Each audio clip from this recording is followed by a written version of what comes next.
everybody, and welcome to this very special emergency live stream. I have some terrible news to report. My friend and colleague David Menzies, beloved by many, public interest journalist, was just arrested in Brampton, Ontario, for simply standing on the street and trying to do his job. He was there reporting on the corrupt mayor of the city, Patrick Brown. He was, I am seeing reports right now, and I'm learning this at the same time that everybody else is. I saw it happen live, much the way thousands of our rebel friends have done. David was charged. He was stuffed in a cop car, live on camera, and he has been released now, and he's on his way back to the studio so that he and Ezra can let us know exactly what happened at that Brampton Recreation Centre where Brampton's corrupt mayor Patrick Brown likes to play hockey after banning children from doing the same. But like I said, I'm just learning about this exactly at the same time that everybody else is. So I think it is important right now to bring in the person who probably knows the company the best outside of Ezra Levant, and that's our VP of Operations, Eitan. Eitan, can you give us a brief rundown of what exactly happened there today in Brampton? Yeah, so I wanted to, thanks, Sheila. I wanted to come on just to make sure that we have the details right, and I think you're spot on in saying that this is all breaking, so I thought I would give at least as much information as I can. Ezra Levant, David Menzies, both great reporters for Rebel News, went out to Brampton to report on an ongoing story. About, a month ago, we caught Patrick Brown, the former leader of the Ontario PC Party, disgraced former leader of the Ontario PC Party. He was sort of breaking his own COVID-19 rules, and we caught him. He'd having secret hockey games when he probably wasn't supposed to. So we've been reporting on that, trying to ask him some questions, and we knew roughly what time him and his friends go to the arena to play, so we thought those are good times to catch him. So I know Ezra and David went out there, and as we've been going out there, we've been seeing that there have been police and private security saying that we're not allowed to report at a public community center. We know that that's wrong, that that's not true. So we even brought a lawyer. We've brought many lawyers out there, and today we had a great lawyer, Giddy Mammon, who is sort of in the media sometimes. Some people might know him, and he was briefed up, and we want to make sure that we weren't breaking any laws, so that's why we brought a lawyer. But despite all of that, unfortunately, it appears that the police were still called and arrested David Menzies simply for doing his job. So we set up a website, savemenzies.com.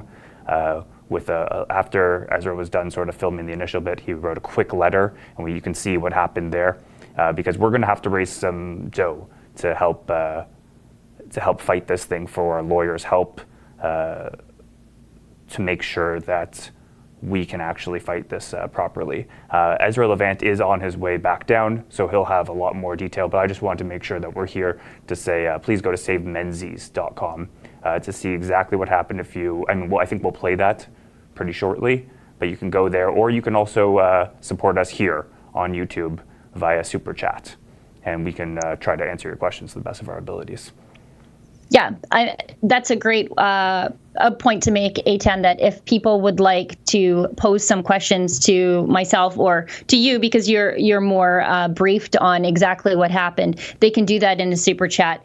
Just click the little $sign at the bottom of the live chat, and it'll append your comment or question to the top of the screen. It's a great way to support the work we do, but it's also a great way to support David Menzies right now and get some of your questions asked and answered. This has really been an ongoing thing in Brampton. We were issued a trespass notice, and when I say we, I mean me too. I mean, they tried to ban all of us, the entire network, from going to these recreation centers and public property in Brampton. I've never been to Brampton, but the mayor, in his little tiny oligarchy, he tried to ban all of us, and that's not how it works. You just can't do that. In Brampton, the public facilities are governed, I think I heard Ezra say in the live stream, by the parks bylaws. And that's so that vindictive mayors can't use them to take out personal vendettas. And yet David Menzies trying to do his job. And I saw one of our journalists who was on the scene say that there were 4 cop cars plus a ghost car that came to get David. We have 1 super chat so far. I'll read that, and then I think maybe we should just throw to the live stream instead of me describing it. I think people should just see it for themselves. We've got Peter Mannion, MP, gives us $5. Time to retire those tools in Brampton. Capa de Seo gives us 55 Norwegian crown. Stop calling it arrested. He was abducted by a criminal gang, called the police, and the intent was clear. This was an act of terrorism. I think Giddy in the video says it best. He respects the police. We're not anti-police here at Rebel News, but we're definitely anti the mayor of Brampton using the police as his personal security force to deal with journalists who are trying to report on his corruption. And unless you have something to say, A10, I think we should probably go straight to the video. Well, I think that makes a lot of sense. I actually see I just got a missed call from Ezra, so I texted him, and I'll certainly provide updates of what's going on. But going to that video, besides being of interest to our viewers, will also give me a chance to give the boss a call back. Perfect. You said that there's 2 Arrest him or go away, mate. Just arrest him. Arrest him or go away. Okay, let's do that. Can you back up, please? Feel my colleagues, you're not listening. You're not listening to the lawman. I'm listening to the law. This is public property. That's fantastic. There's a different standard for the trespassing of public property. They take it up in the proper way. It's not coming up here. Like, what's this getting? Why are you listening to hand-scrawled note that's not even served? Does he have it in his hand? I can verbally ask you to tell you that you're not allowed to wrong. If I didn't have the right to be here, he has the right to be here. Someone, agent of the property, that's I don't public property, man. You're confusing private property with public property. Take it up a different way. You will. Look at this. 4 cars. 30 cops pulled off the shooting flag. Someone has to decide. The courts have to decide. Yeah, and the right? courts can decide. That's what I mean. So if this is, if you feel, so be it. 5 weeks in a row, is that not enough? Have they disturbed anybody? Have they bothered anybody? Have they destroyed any property? Have they posed a threat? Sure it is.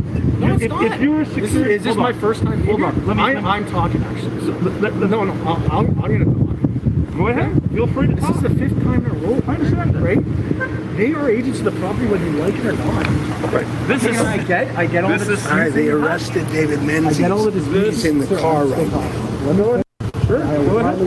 Very good. Go ahead. In the end, this is their property. Yeah, and they want David. If you want to argue that... Whose property? City Brampton, they are working at... It's the public's property. It's the public's property. Go ahead, Wolf. Take all the time.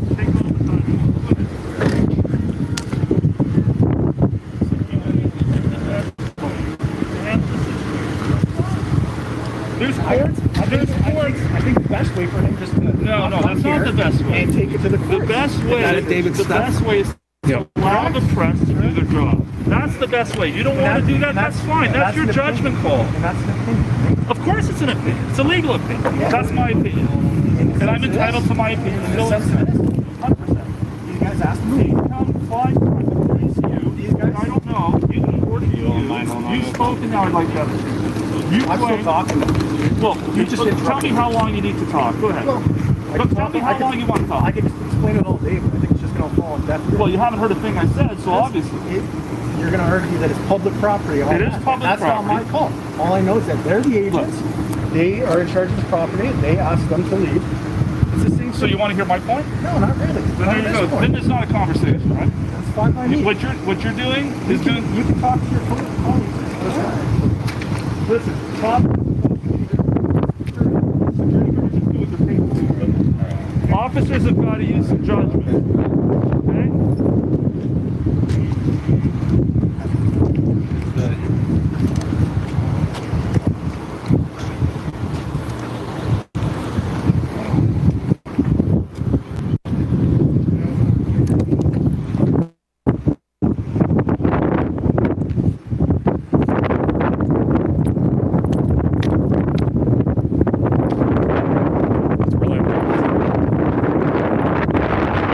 This is very bad day for the rule of law in Canada. What you may have just seen is David Menzies, a public interest journalist, on public property, investigating the misconduct of a public person, the mayor of Brampton. But 4 police cruisers were sent to arrest him if he didn't stop his journalism. They gave him a hands form of a trespass notice. By they, I mean the hired guns of the private security firm. But it doesn't affect public property. Public property is governed by the Parks bylaw. You can't just have mayors kicking off from this atrocious arrest, but to file a civil suit against everyone involved here. The story about Patrick Brown sneaking into an arena that he banned kids from is an interesting story, but we've covered it already. But far more dangerous is a story of police listening to private hired guns arresting journalists on a public sidewalk. That's why I'm here. That's why we brought a tougher lawyer, Kitty Mamma, with us. And that's why I believe we're going to wind up in court. It'll be interesting to see if they try and arrest the rest of us. So that's my update from here in Brampton. So the government is when they do that, they're not supposed to be denied the right to access public property. If that was the case, we would never root out corruption in government. We wouldn't. And that's what the courts are for. So it's far-fetched failure. I don't know, that's what I learned about it. Run by the city. You're acting as agent. Completely understand. They don't want you here because you're wearing black shoes. Unfortunately, that's what it is. Well, that's a misunderstanding of the law. It's like let me tell you how I got it.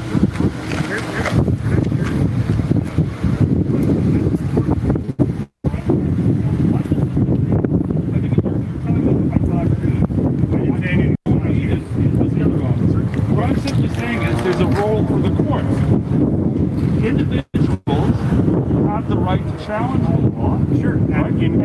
And have a test of this working into court. You guys are facilitating that. And we're going to find out whether the Ontario Court of Appeals decision, right, allows this to happen or not. And at the end of the day, you're going to be the officers who are going to have to argue why these people were arrested. Right? They're not going to have to answer for it. You're going to have to answer. I'm not going to have to answer for it because I didn't arrest anyone. Well, no, not you, of course. You know what I mean, right? Can't use generalizations. No, I'm not generalizing. The officer. You know what I mean. That officer who effected the arrest is going to have to explain why he arrested him. Okay, so then we're done with the discussion then, right? But that's what I'm saying. I don't like police when you say, well, if you don't get off, well, arrest them. Arrest them. Let's get this done. Let's get it to the court. Let's finish with it. That's what reasonable people do. Okay, perfect. Then we'll see you. Nobody gets in court. Like, advise your client not to come back here. Simple. First of all, let me explain to you the role of the lawyer. The role of the lawyer is to give advice, and it's up to the client to decide to take it or not to take it, right? But maybe don't show up to your client. Oh, no, I have to look after his interests.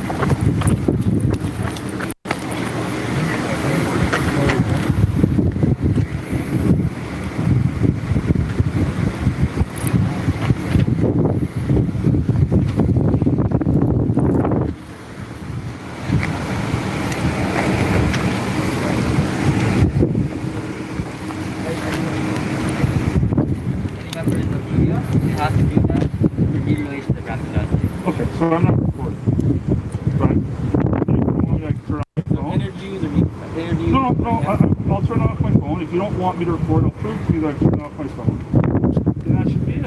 It's just a game. No, hold on. No, it's not a game. This is about Section 2B of the Charter. It's not a game. You're demeaning the rights of Canadians. Of course you are. Here right now. Do you know what happened? I'm done. You don't want to hear from me. That's fine. That's fine. You just have to tell me you don't want to hear from me, and I won't speak any further. That's all. Okay? I'm not going to bother you.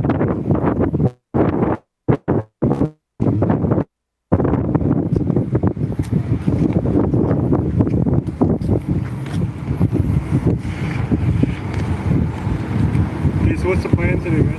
Just going to wait for my client. Okay. And then we're leaving?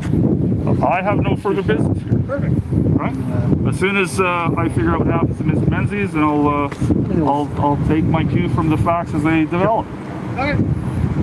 Listen, I'm not here to give you guys a problem. I love the cops and I love the work that you do, and I respect you guys from top to bottom. However, I don't think that a person should be subject to arrest, okay, if he embarrasses the mayor of Brampton. That's just my personal feeling. I think the law backs it up.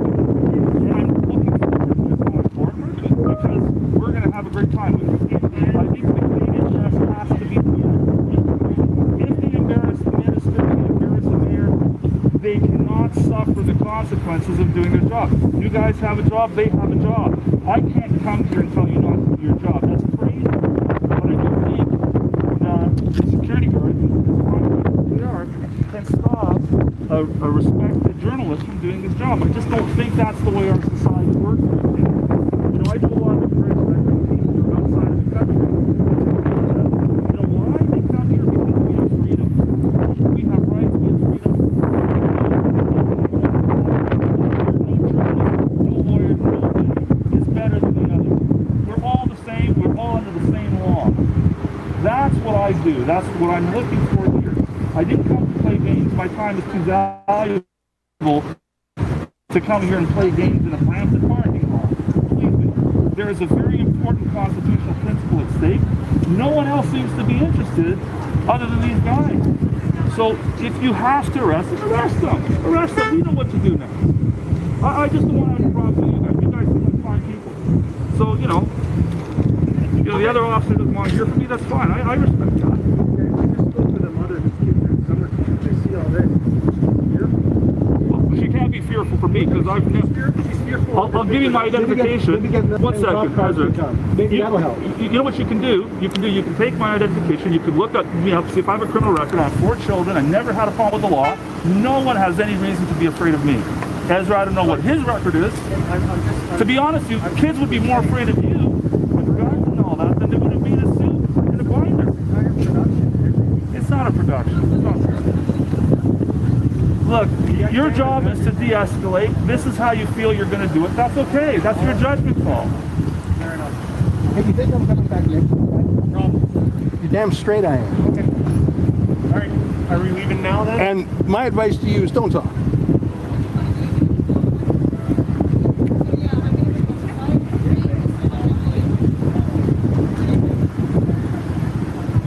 Anyways, everybody's got a job to do. Let's just all do our jobs and we'll all go home and we'll all be better for it. That's it. It's just simple. We don't have to get personal. We don't have to get heated. If you don't mind me saying.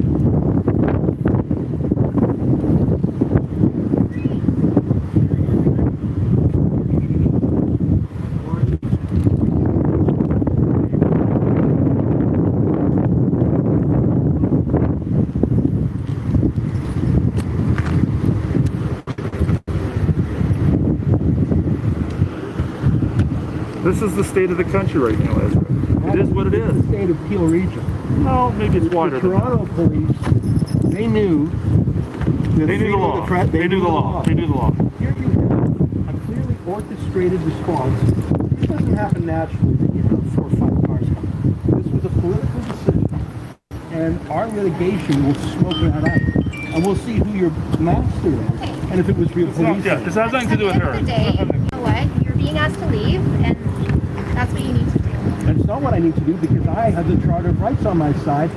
I don't answer to some errand boy from there. I'm not speaking for the mayor. Well, why should I leave? I'm on a public sidewalk. Why on earth would I leave? This property belongs to this building, this organization. This organization's called the City of Right. Brampton. It belongs to them, and they're asking you to leave. They have not asked me to leave. Please don't lie again. You're lying again. Okay, God, then I stop will it. ask them. Hold on, Ezra, before you say that, do you have something? No, but I will go talk to these corporate people. You better lie. Please don't lie.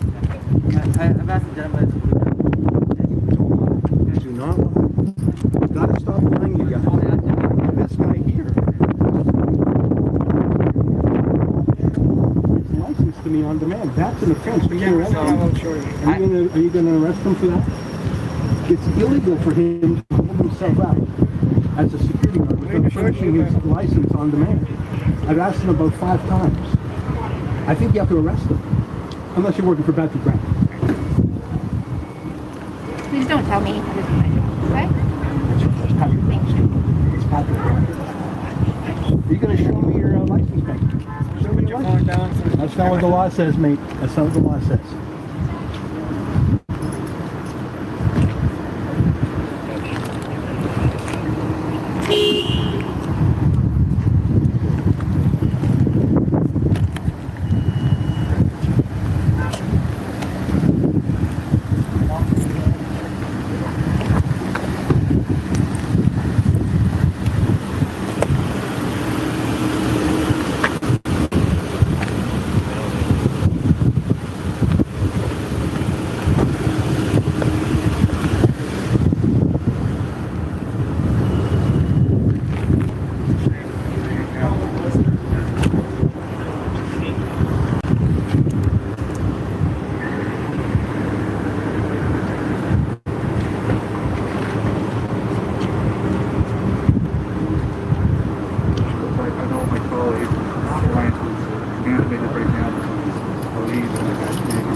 How many cop cars do we have? 1, 2, 3, 4.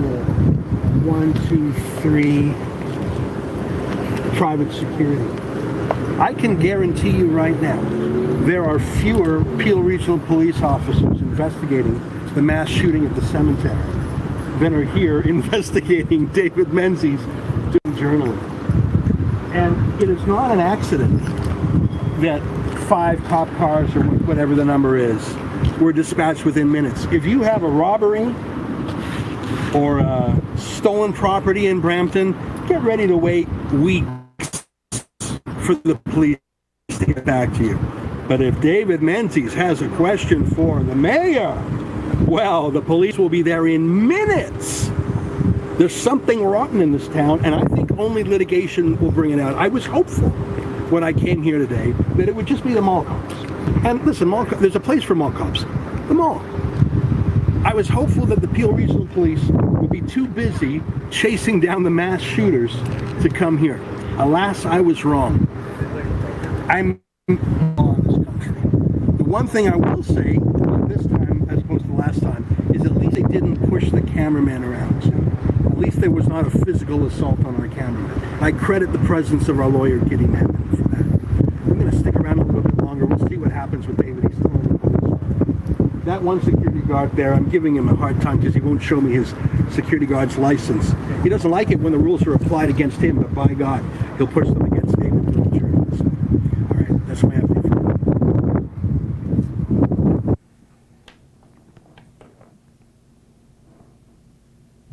Wowee. Yeah. You got a phone call from Ezra. Do you have any more news to report? Yeah, it was very quick. This was actually the second call, so I should say exactly what happened. Ezra gave me a very quick call saying that David was arrested, and that was sort of all the information we had. And, obviously we went live when that was happening. We had a couple of cameramen there, as well as the lawyer, Ezra and David. We had a sense internally at the company that somebody might be arrested, because we've been going there for the past few weeks and we've seen police issue these ridiculous warrants, warrant isn't the right word, these tickets, I guess, banning Rebel News. Anywho, a lot of odd things have happened, and I encourage people to go back and look at our coverage. So we knew that an arrest may have happened. I don't know, looking back, I don't know why we just assumed it was going to be Ezra. Yeah. So when Ezra called me to say David's been arrested, we sort of quickly tried to get the website save Menzies.com together, because we knew, oh boy, this is going to cost in lawyers. Are we going to have to bail him out? He was put in the police car That was sort of all the information that we had. And then Ezra, he also had drafted a very quick email that, without necessarily having all the details. But I'm happy to say that Ezra just called back and said and confirmed, as I think you had mentioned, I wasn't even aware that David was released. He was held in the police car for a while, but he was released and he is not going to jail, which we're thankful for. I believe he was charged. I'm still not 100% on that. And Ezra is on his way back to the office where he will get me out of here, because I'm sure he'll have a lot more information. I'm sure our viewers would much rather hear from him than who am I? And you guys can explain what exactly is going on, what our next steps will be. So Ezra is on his way fighting Toronto traffic, but he will be back here. And we can sort of hold down the fort until then. Yeah, we'll do our best to hold down the fort with the limited amount of information that we do have. But yeah, we actually thought it would be Ezra who would get arrested. And I don't know why we thought that, because it's always David. Like, it's literally always David that is having the cops called on him. David's the one that was taken away in handcuffs when Andrew Scheer's people called the cops on him. We should have been more cognizant that it is always affable, lovable David that ends up in legal jeopardy. And I do think it's important that we have that website set up, savemenzies.com, because if indeed David has been charged, and that's what it sounds like, I mean, we're going to help him fight that charge with everything that we've got. And we're going to need a lot of help from our viewers at home to do that. So they can do that at savemenzies.com. But this is all flows directly from David's ongoing coverage of Sneaky Patrick Brown. And I mean, this is what happens when independent media tries to hold politicians to account. We do have some super chats. I should get to those. Oh boy. Yeah, they're rolling in. Again, I encourage people at home, if you do have questions, hopefully myself or A10 can answer them for you about what happened to David. Throw it in a super chat. It's a great way to support the network. It's a great way to support David in his legal jeopardy that he's in now with the city of Brampton. And maybe we can answer your questions for you. Right. And of course, we'll cover all those definitely fees, that David is going to have, and the lawyers, because I want to be very clear, and sorry to interrupt you, Sheila, but I want to be very clear that we spent a lot of time working with a few different lawyers to make sure that we knew the law and knew what we were not allowed to do. You know, I think we had a similar sort of moment with a viral hit, over 800,000 views in Toronto's Public Square, Nathan Phillips Square. Was that 2 months ago already? Time flies. So we did a similar thing there. We got a lot of lawyers. We wanted to make sure we knew exactly what the trespassing laws were, what's going on in Brampton. Are any tickets, that they're giving us legitimate? What is going on? What are we allowed to do? And we wanted to be extra compliant with the law, and we were. And that's why we had a lawyer there, so someone can, be the adult and say to any sort of Brampton police that are listening maybe too closely to Patrick Brown's orders, maybe, saying, hey, this is the law. And it seemed very clear that they weren't following orders, and we're going to have to fight this, because it seems like a judge is going to have to tell them, hey, you have to follow the law. You can't just give reporters tickets for doing their job. But anyhow, what are these? I think that... Yeah, sorry. Yeah, no, I think that's a very important and salient point, that this is not just about David. This is about reminding the city of Brampton, the police in the city of Brampton, and the mayor of the city of Brampton that you are not above the law. And if you don't believe it from our mouths and from our lawyers' mouths, several lawyers' mouths, actually, then maybe you do need to have a judge remind you. And so that's, I suppose, part of what we're trying to do here. Keep that city free, or at least make it a little bit more free. Let's get to some of these super chats. So Howard Tannenbaum gives us $5 and said, I would not say that the police were corrupt. They were told by Brown that the next time they see Menzies, he's to be arrested. No discretion allowed. It sounds like they were called, at least from that video. And I know we have other video footage coming out. That was just our cameraman, Efron, who just said, I better go live. Something's happening. But we did have Mocha there and somebody else on the ground. And you can see we have our microphones there. So the next video will have much better audio so that everybody can understand what's happening. Sure, but it looks like... included. Yeah, me included. I'm deaf in one ear from the wind. But it seems as though the police were called by the private security on site, and the private security seemed like they were advised that if you see David Menzies, 5050, somebody call the popo, and it looks like that's what happened. I mean, what does that even mean? Is that? I mean, I'm this is sort of rhetorical, but is that lawful conduct? If you see David Menzies, call the cops. Like, he's a reporter. There was a huge, unfortunate shooting in Brampton recently. Maybe you can have the police check out that rather than calling the cops on David Menzies trying to do his job reporting.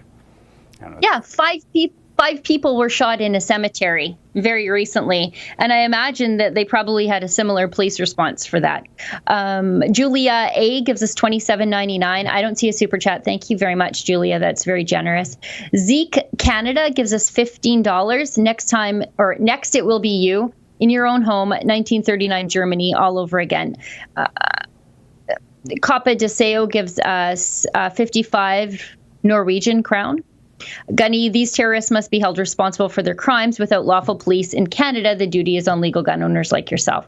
I think there are better ways to do that, and I think Ezra alluded to it, that he would probably like to sue everybody involved and make them explain themselves for what they did to David, and maybe that's the best way. I mean, drag him into the court.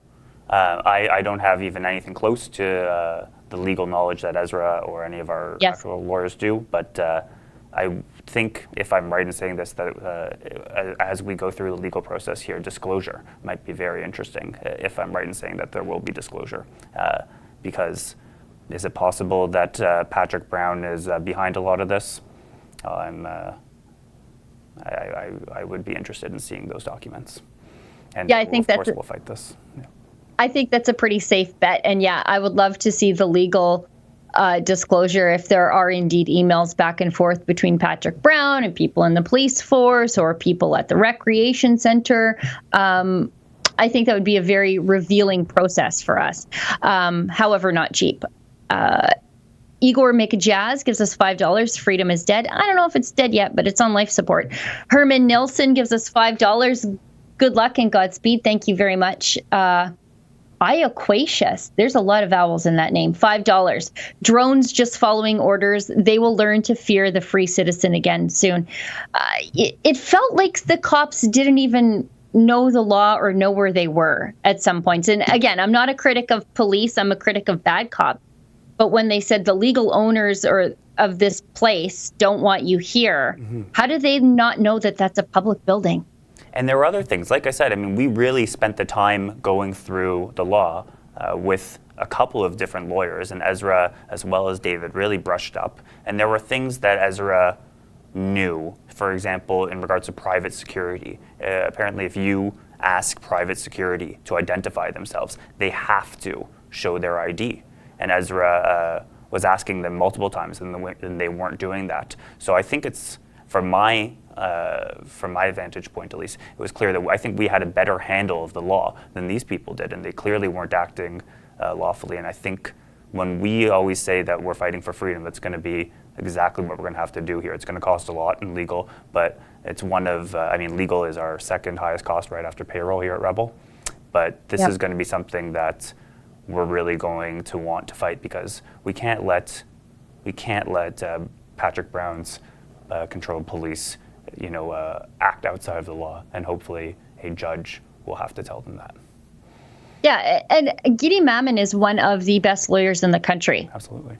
In the field in which he works. So, I mean, we've got the best in the biz helping us, but like you say, it's not a cheap proposition to take on the mayor of an entire city and make him realize that he cannot use the police as his journalist wranglers. And again, people can donate at savemenzies.com. Paul Forrest gives us $5. Taxpayers' money wasted protecting Brown's fragile ego. That's another great point. I would love to know, and maybe eventually down the road, I'll file an access to information request or a FOIP with the city to find out just how many man hours are being deployed to the city facilities to deal with David Menzies asking they're not even prickly questions. David is not prickly. He's not someone I would describe as prickly. He's sort of affable, asking questions people want answers to. I wonder how many thousands of dollars it costs the taxpayer of Brampton. No, all we want to know is, hey, Patrick, during phase 2, why were you saying you were one of the harshest critics of people who were going outside? I think in Brampton they actually mailed, or they at least were talking about mailing a mask to every family.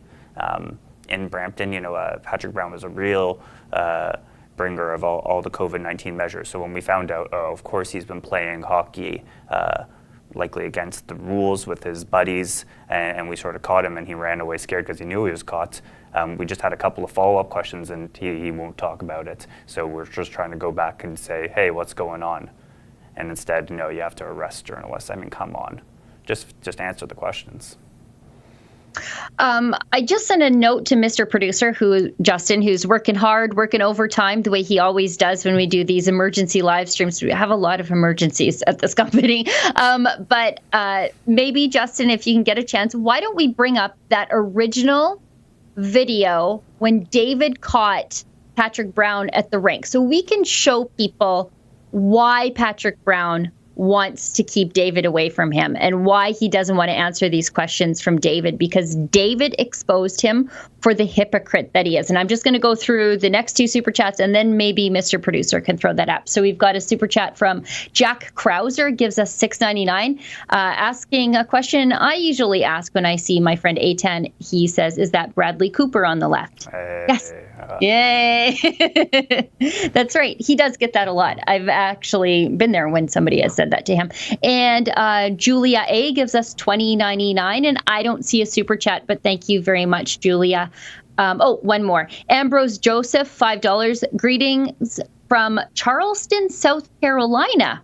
Wow. Thank you very much. Justin, would you like to? Perfect. Thank you.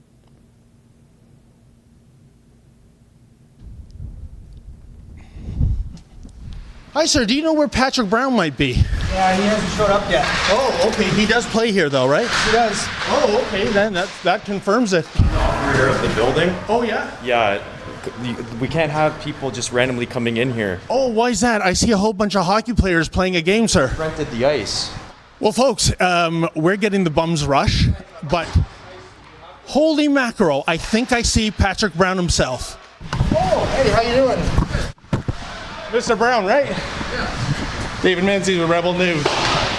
You're in a city facility? What's that? You're in a city facility? Yeah, so are you. Yeah.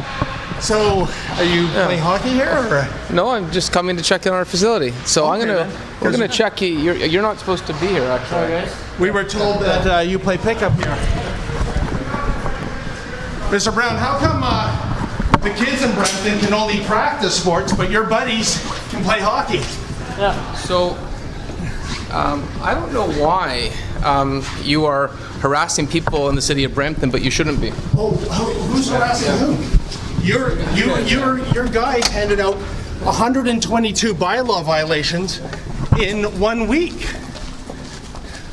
Mr. Brown, why is there a hockey game going on in this arena? I thought you're only allowed to practice sports, not play them. And who is paying the $1,000 a day, Mr. Brown, for this rink? Mr. Brown, are these taxpayer dollars being used for your buddies to play hockey on this rink? Or are you paying it? Or perhaps Waleed Solomon? So, Mr. Brown, why is it one law for me and one law for thee in this city?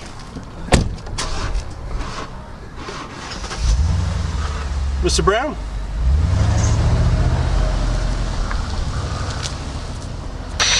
So, You're not even gonna have a mask. you know what? Patrick Brown just left and he didn't have a mask either, sir. I'm just the operator. I don't know who's coming on the ice. Well, Guys, come on. he's the chief. Okay, He's. I get it. You're leaving. Come on, let's go. I'm not leaving, sir. This is a taxpayer-funded facility. I have every right as a taxpayer to be here, sir. I'm not trying to give you a hard time. You're giving me a hard time. Well, I'm trying to find out why kids can't play soccer or baseball or cricket. They can only practice. And Mayor Patrick Brown's friends are playing a full hockey game here. I don't know. Okay, then. So if you eject us, you have to eject them. Fair enough. Phone the police. You just saw we did encounter Patrick Brown. Patrick Brown not wearing a mask, by the way, as we were told to do by the rink attendant. And I ask you, does this look like a practice or a hockey game? Well, I've played hockey most of my life, folks. That's a game. Hey, nice save, by the way. That is no practice. I don't see little orange pine cones on the ice and players aren't doing figure eight drills and passing the puck around. But this is an absolute outrage that Patrick Brown has got the ice sheet on here, on the sly, and he's breaking the rules of playing as opposed to practicing. Of course, he never got a chance to get his equipment on. He scurried away with his assistant. And I'm wondering what bag is his, because like I said, we did see two bags being, look at that. Wearing 00, Patrick Brown. You know what? Technically, it's circumstantial evidence. There might be another Patrick Brown with playing in this ice sheet that is not the mayor of Brampton. But I don't know. I think that's the smoking gun. This is Patrick's gear, and he had every intention to play. My friends, my name is Ezra Levant. I'm the Rebel Commander here at Rebel News. Sheila, thank you so much for holding the fort with my friend and colleague Eitan, who was in this chair until moments ago. My hair's still a mess from the wind outside. I've just returned to our Toronto World Headquarters from the streets of Brampton, Ontario. A lovely town that I've only gotten to know in recent weeks and months.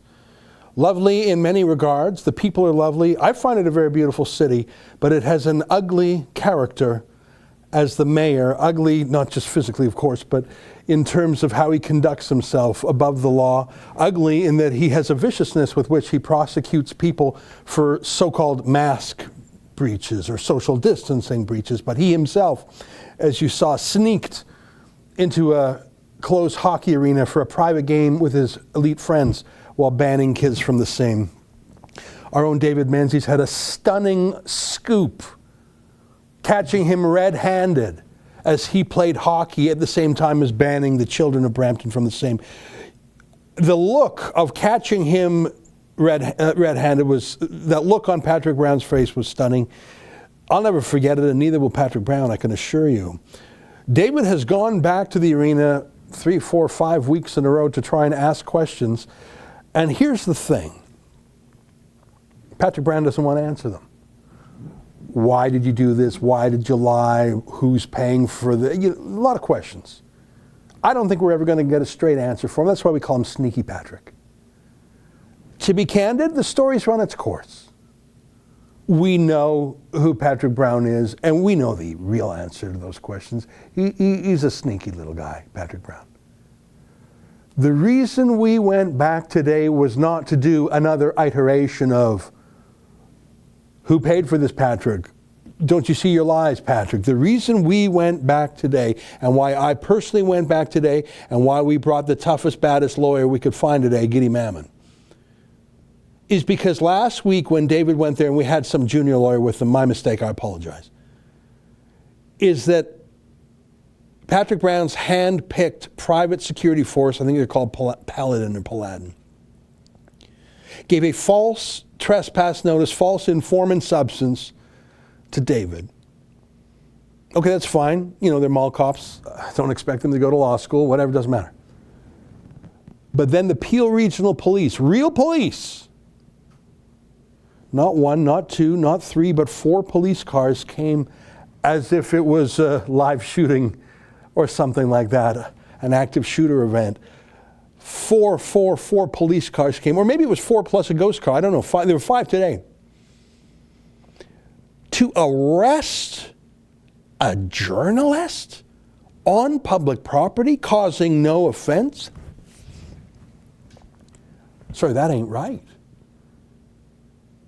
And to physically, oh, this is the part that got me the maddest, to physically push not only David, but our young cameramen, to push them. I'm sorry. If you're a police officer, you can use physical force, reasonable physical force, if you are arresting someone. If you're detaining, you lay hands on them, put them in the back of a police car, handcuff them. Yes. But only if they've done something wrong, only if you're arresting them. Simply because some mayor says, hey, errand boys, get rid of these annoying reporters. Get rid of this turbulent journalist. That's not how it works in Canada. I don't care if it's Brampton or Barrie. It don't work that way. So I went back today with David and a bunch of cameramen and Giddy. Not because we thought we would find sneaky Patrick there, but to stand up to the security guards and to call out the police. And do you know what? They arrested David Menzies. They put him in the back of a police car as if he were a criminal. Look at that. Look at that on the screen. How many cops? I counted at least 5, and there were 4 cars plus an unmarked car. Look at them, look at them, look at this, look at this. A journalist, 5 cops. You know, if you look at the front page of the Toronto Sun today, great story by my friend Joe Warmington, there was a mass shooting in Brampton 2 days ago. Shooter's still on the loose, from what I heard. Did they just take 5 police cars off that shooting investigation, pull them away from more important work to bring them to arrest a reporter? Now, I went there expecting, frankly, that I myself would be arrested because I was going to insist that I stand there, and if they were going to bloody well arrest someone, they were going to bloody well arrest me. I went down to Toronto City Hall a month ago to the same purpose. I stay here at the office. I got my own show. I go out once in a while, but I got a lot of things to do with the office. So David's our #1 reporter in Ontario. He's out and about. But when David got pushed out of City Hall in Toronto, I went back the next week. We had 7 bodyguards, 5 cameras, and a lawyer. And we stared down the Toronto police, who did the right thing in the end, who let us enter. And I thought we would do the same today. And I, in fact, emptied my pockets, took off my watch, put my phone away, took only a piece of ID, and I was ready myself to be arrested as proof that we do not bend the knee. But as you saw, they did not arrest me or our lawyer, Giddy Mammon. Oh, they wouldn't dare do that. And they did not touch our cameramen today.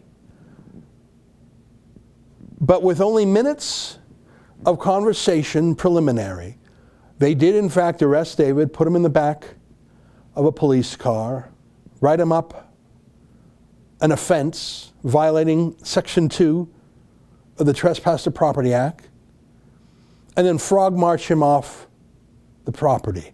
Now, if you know my friend David, and David, he just arrived back with me. He's just taken a moment. He's going to come in here in a moment. If you know my friend David, you know that he is even-keeled, that he's hail fellow well met. Do you know what that means? He's a friend to all. I don't think I've ever heard him swear. I fill up our swear jar $100 a week. David, amiable. David, never a harsh word. That's one of the reasons he's so effective. He can talk to anybody, and he's not perturbed. You can't get under his skin. And David, even after he sat in the back of the police car, emerged and was friendly with the police. I am built of different things. I admit I swore.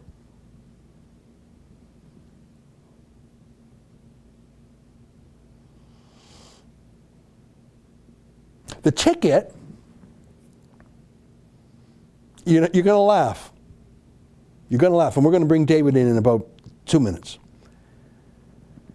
The ticket, you're going to laugh. Five police cars, at least 5 officers, plus 3 private security. It's 8 cars, 9 people. The ticket, are you ready for this? You know what the fine was? You're going to laugh. $65. I've had parking tickets more than $65.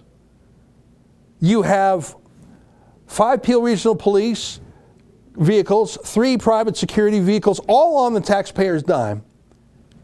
To come to arrest Friendly David? Friendly David, hail fellow, friend to all. And you're giving him a $65 fine?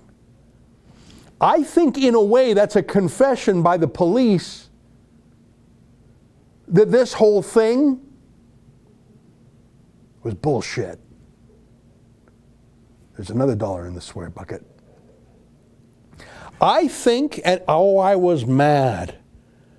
I was mad. I told those cops what for.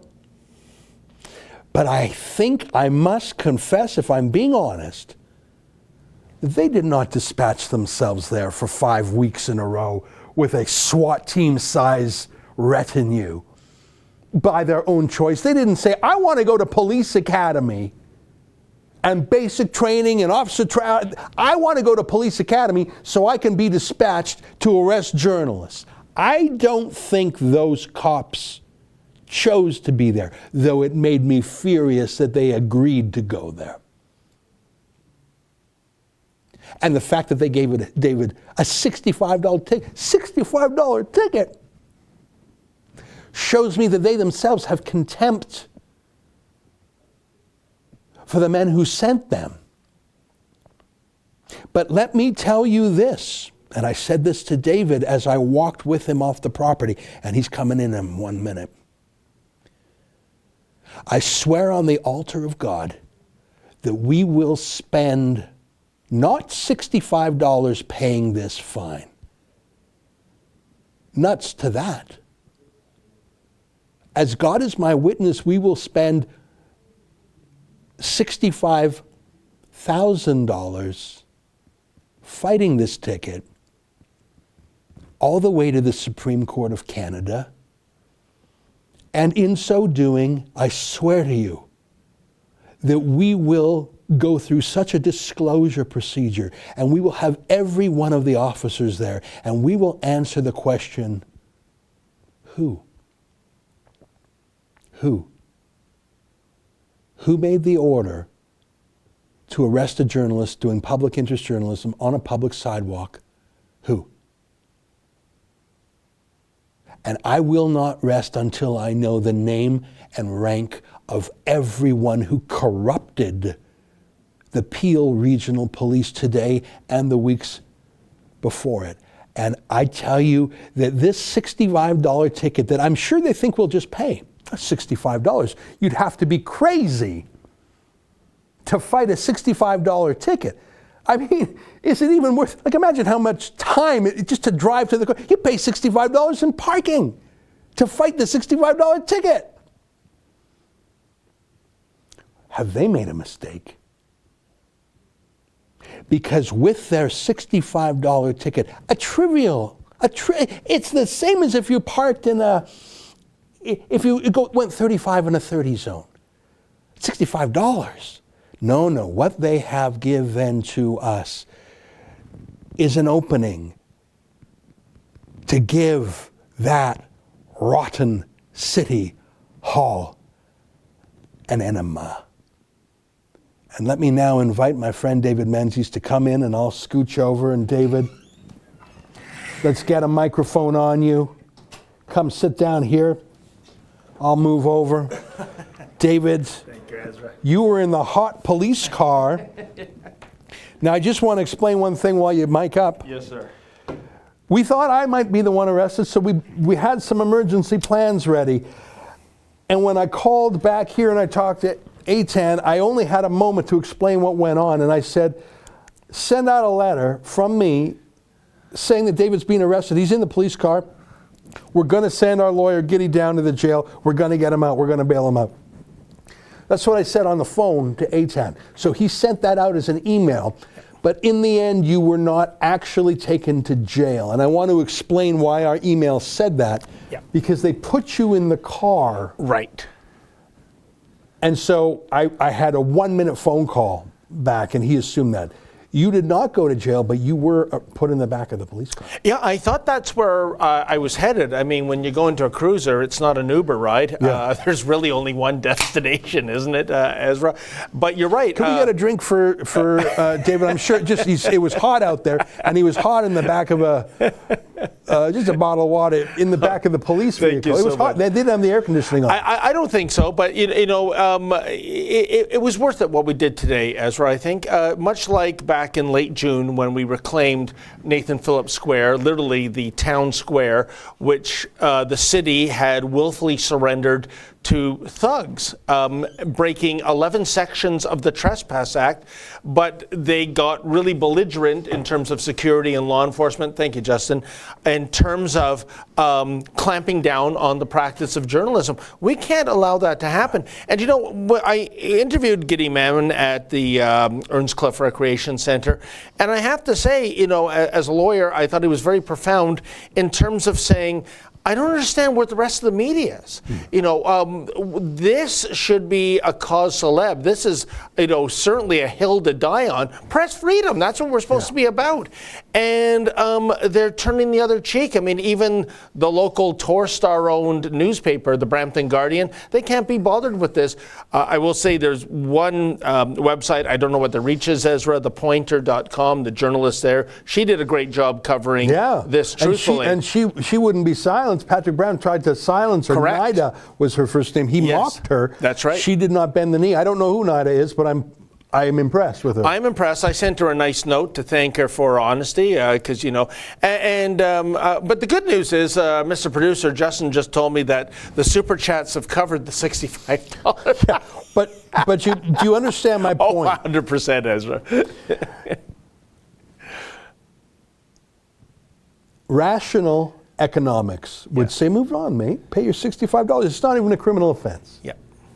They could not have given you a more modest ticket. Like, seriously, if you had a parking offense, it could have been more. Like, not even an offense. Like, you were just in a no parking zone. Yes. It could have been. So in some way, and I was mad at those cops, David. I could only see the body language from the back of the cruiser, Ezra, but I felt that, something's going on there. I want to ask, my anger has to subside. Why don't I calm down while you describe what happened in the police car? Yeah, well, I went in there and he read me my rights. And so what does that mean? Well, he said, do you understand what I'm charging you with? Do you have a lawyer? Do you need legal aid? It was a series of things, And what did you say to those questions? Well, I answered honestly. I said, by the way, my lawyer's right there on the sidewalk. Get him out. You know what? I liked having him there. He's not he's an expert in immigration and refugee law. Yes. So in some ways, he has fresh eyes on what a travesty this is. Yeah. He's not jaded by it. And I've interrupted you. Keep going. So the cop, he read you rights. You have a lawyer. You said Giddy's out there. And then what happened? And then he said, look, I want you off the property, so I'll drive you off. Where's your car? We were parked in the mall nearby. Okay, so he gave you the ticket. So he took your ID. He filled out the ticket? Correct. And then he handed you the ticket? Yes. He said, you understand the ticket? Yes. And then he said, I'm going to drive you off the property? Right. And then it was very funny because he said, do you want me to drive to your car? And I said, hey, I'd appreciate that. And he told his partner, or one of his colleagues at least, that's what he was going to do. And then word came in from above, no, don't drive. And I understand why. Somebody who is probably smart at headquarters realized this is not good optically, having a journalist in the backseat of a cruiser being driven off.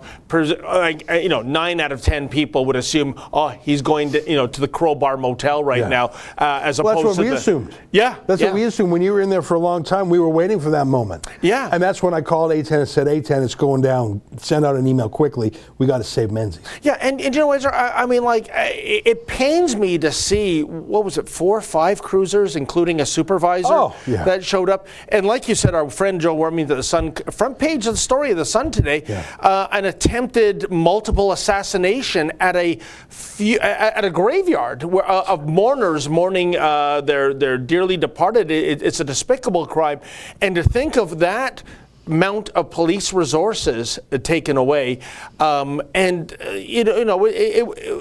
it's like killing a fly with a bazooka. I mean, it was ridiculous. And not to mention the fact that there is no grounds, based on what our lawyer says, to enact any kind of charge anyhow. I mean, yes, we're going to fight this ticket, and I'm happy to do so.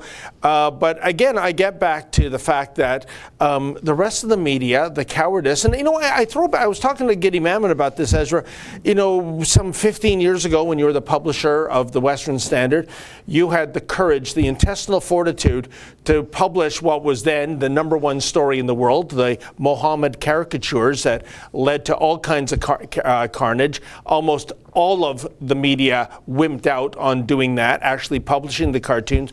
And correct me if I'm wrong, but you had members of the media saying, you know what, Ezra Levant, not our cup of tea. The Western Standard we don't like. Your ideology we're not on side with, but we stand with you. Isn't that true? It is true. What would happen today?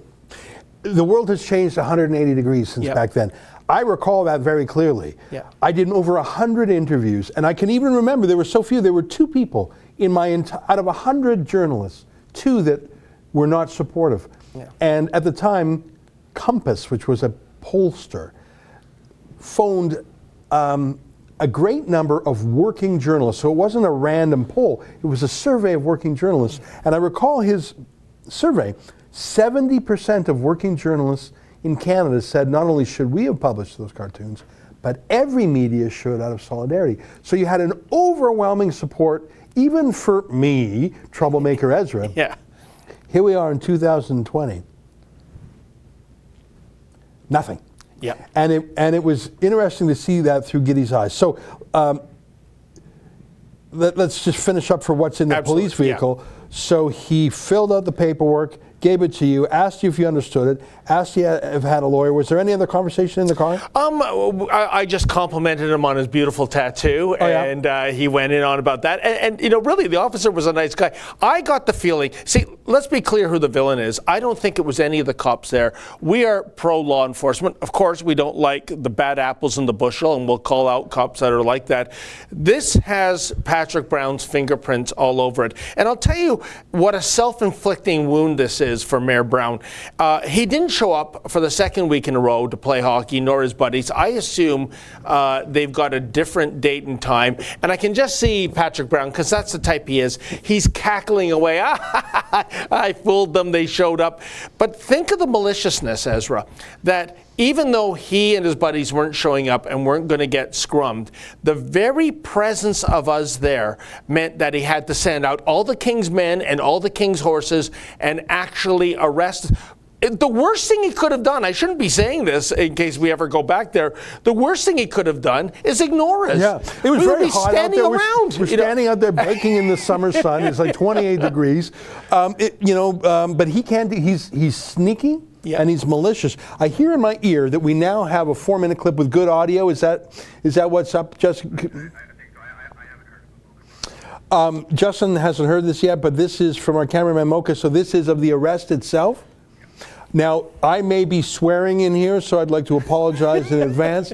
Look at David. Look how much he's smiling. Look at that. See, that's David Menzies right there. The guy was literally in the back of a cop car, no air conditioning. It was like 28 degrees. He just got arrested, 5 cop cars, and he's laughing and smiling. And I could still spit bullets. And oh, Lord Thunder and Jesus, me an hour ago.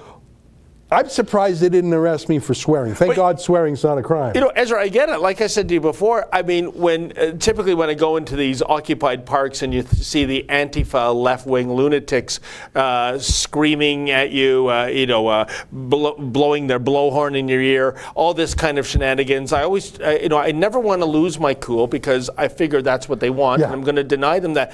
But You show me a clip of our beloved Sheila Gunn Reid getting a punch in the face from Dion Buse. I can barely restrain myself either. I just get so angry when I see our colleagues. I don't know what it is. I guess for me personally, I think I'm like the snake handler that's been bitten so much that the venom doesn't affect me. But whether it's you, our cameraman, Sheila Gunn Reid, Kian, getting physically roughed up, that just grinds my gears. Well, I was extremely mad, and I let the cops know it. Here's the 4-minute clip we have. I have not seen this yet. I apologize in advance for whatever profanity you're about to hear. That's just me being me. And let's take a look at how that looked. Not violating a noise regulation. We're not breaking the law. I'm not. I do. No, you believe that I advise my clients to break the law, but I did not ask you to do that. I'm asking your client to leave. I understand that. Okay, so we're not here to argue, but it's as simple. Hold on. So let's just do that. As this. You're not supposed to be here. They've told you to leave. You're not leaving. I'm telling you to leave. So you should leave. I think it's incredibly important that you know. I'm not talking to him. And I'm talking to you. I'm talking to you. Because you have to know this. Sir, after he can talk to you all you want. Are you ready to leave now? I am not, sir. I am here. Then I'm going to help you off the property. Let's go. Is he under arrest? He's not under arrest. Well, then don't touch him. Don't touch him. Take your hand off him. Take your hand on. That's assault. I will arrest you. That's assault. That's assault. That's assault. That's assault. Are you wanting to leave then? Arrest him or go away. You said that there's two Arrest him or go options. away, mate. Just Okay. arrest him. Okay, I'll Arrest arrest him you or for go TPA away. then. Okay, let's do Hang that. on. Would you like me to put a hand? Peel Regional Police, Brampton's finest, arresting a journalist for trying to ask questions of the mayor. They're errand boys for the mayor. Can we back up? Peel Regional Police pulling their men off of a murder of a mass shooting at the cemetery. It's an officer safety issue. It's an officer safety. Don't lie. Please don't lie. Stop lying. You're at the back of my officers, my colleagues. You're not listening to me. You're not listening to the law, mate. You're not listening to the law. This is public property. There's a different standard for the Trespass Act in public property. Take it up a proper way instead of coming up here. Like, what's this getting you? Why are you listening to a hand-scrawled note that's not even served? Does he have it in his hand? I could verbally ask you or tell you that you're not allowed on the property. If I didn't have the right to be here, he has the right to be here. Well, not when agent of the property has asked you not to. Not on public property, mate. You're confusing private property with public property. Take it up a different way. We will. Look at this. 4 cars, and all you cops pulled off the shooting file. You must be proud. Someone has to decide. The courts have to decide, and the right? courts can decide. But That's in the right. meantime, So if you feel that this is the best way to de-escalate the situation, then so be it. 5 weeks in a row, is that not enough? Have they disturbed anybody? Have they bothered anybody? Have they destroyed any property? Have they posed a threat? Sure it is. No, it's not. If you're a security, is this my first time being here? Hold on. I'm talking actually. No, I'm going to talk. Go ahead. Feel free to This talk. is the 5th time in a row. I understand that. Right? They are agents of the property whether you like it or not. Right. I get all the disputes. They arrested David Menzies. He's in the car right now. Go ahead. Sure. I will Go ahead. gladly let you talk. Very good. Go ahead. But in the end, this is their property. Yeah, and they save want you to David. leave. If you want to argue that, Thanks, bye. City of Brampton, and they That's are right. working It's the as public's agents. property. It's Again, a public's you're just property. interrupting me, so this is Go ahead. futile. Well, take all the time you want. Go ahead. Like, this isn't like a If little you out of think hand, this right? is the best way to handle the situation, that's fine. There's courts. I there's think, courts. I think the best way for him just to No, not come that's not here the best way. and take it to the courts. The best way, is to allow the press to do their job. That's the best way. You don't want to do that. That's fine. That's your judgment call. And that's an opinion, right? Of course, it's an opinion. It's a legal opinion. Yeah, That's my opinion, and I'm entitled to my opinion still in this country. 100%. These guys asked him to He's leave. come 5 times, according to you. these guys- And I don't know. According to You you, mind holding on you've to the spoken. Now I'd like to have a chance. Well, tell me how long you need to talk. Go ahead. Tell me how long you want to talk. I could explain it all day, but I think it's just going to fall on deaf ears. Well, you haven't heard a thing I said, so obviously. You're going to argue that it's public property. Not violating a noise regulation. I'm so mad. I'm so mad. Well, 2 things, Ezra, while you're cooling down. First of all, I put on the mask, by the way, just to let the folks know, because one of the police officers said to me, look, you're not even wearing a mask. And as a courtesy to him, just to keep things at a level keel, I put the mask on. That's why the mask is there. Secondly, Wow, talk about deja vu all over again. I think it was around this time last year that I was handcuffed by the RCMP at the Andrew Scheer event. Yeah, that's right. Oh, my God. How does this happen to me? Obviously, neither me nor Giddy Madman was going to physically jump in and pull you out of what we consider a false arrest. Of course.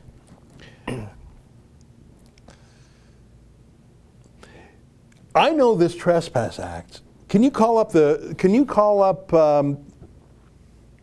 Trespass to Property Act of Ontario? Go to Section 2. I know it by heart, but I want to read it. I want to show it on the screen.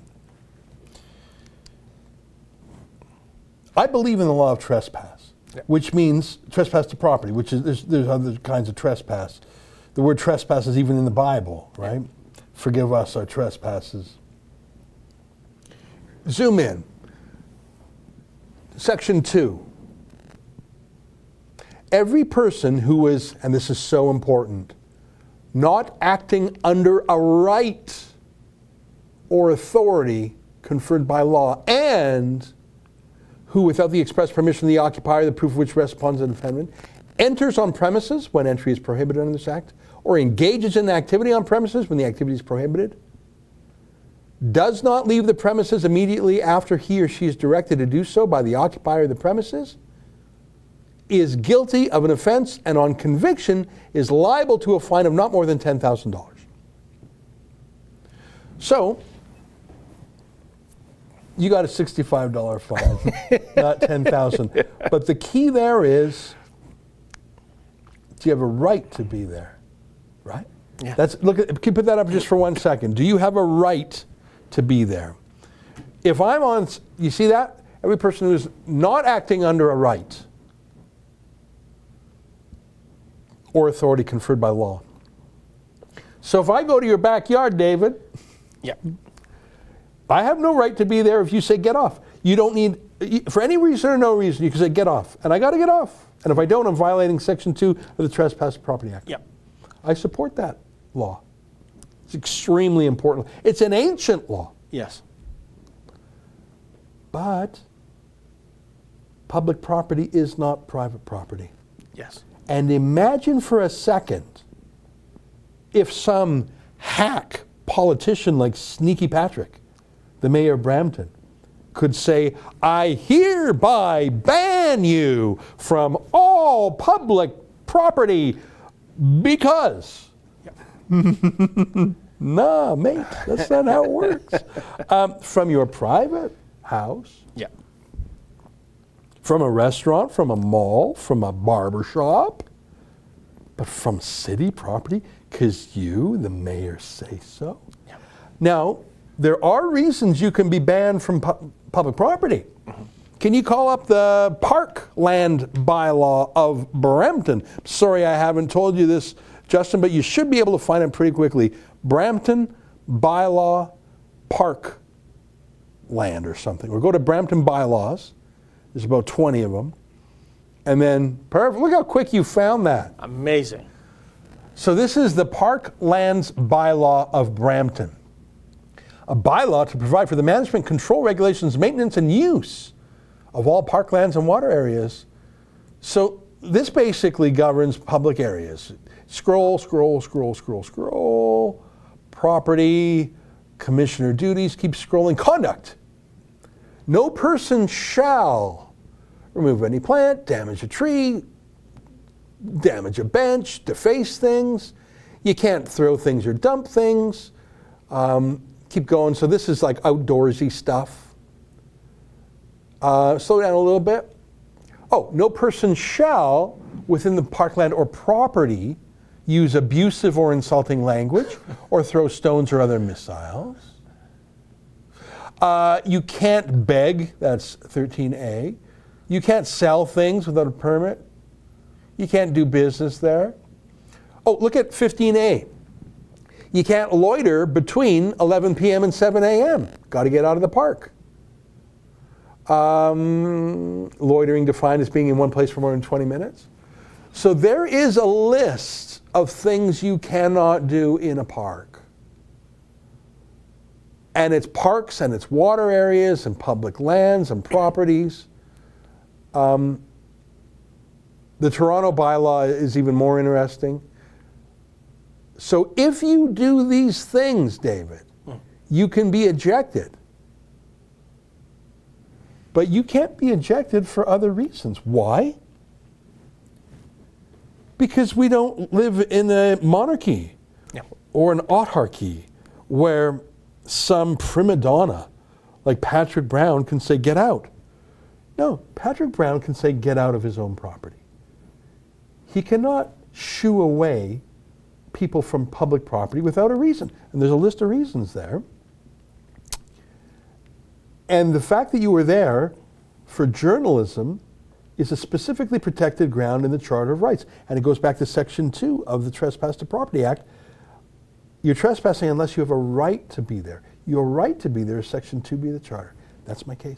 No, you're right. I didn't see anything in those written stipulations. I haven't studied it like you have, Ezra, but I didn't see anything suggesting you need to get express written permission to practice journalism in a public area. Although I wonder if that is going to be a stipulation moving forward. You know, I go back to what you so adroitly said several weeks ago in one of your live streams, Ezra, and that is, with all this pandemic madness that we're going through with various levels of government, municipal, provincial, federal, and it doesn't matter even the political stripe anymore, it's like some of these people, in the name of flattening the curve, they got a little taste of totalitarianism, and they sure like that taste, don't they? Yeah. Very frustrating. Well, I think we've heard the whole story from you. Yeah. That I didn't know until now. I want to say thanks to Eitan and Sheila for holding the fort in this live stream and for operating under limited information because we were so busy doing what we were doing. Our cameramen were live streaming some of it, but that's iffy cell phone coverage, and the sound wasn't great because it was just on a phone. It was windy. So thanks for sticking with things as it was. Until David walked out of the vehicle, we assumed he was being taken down to the jail. And in fact, both you and I emptied our...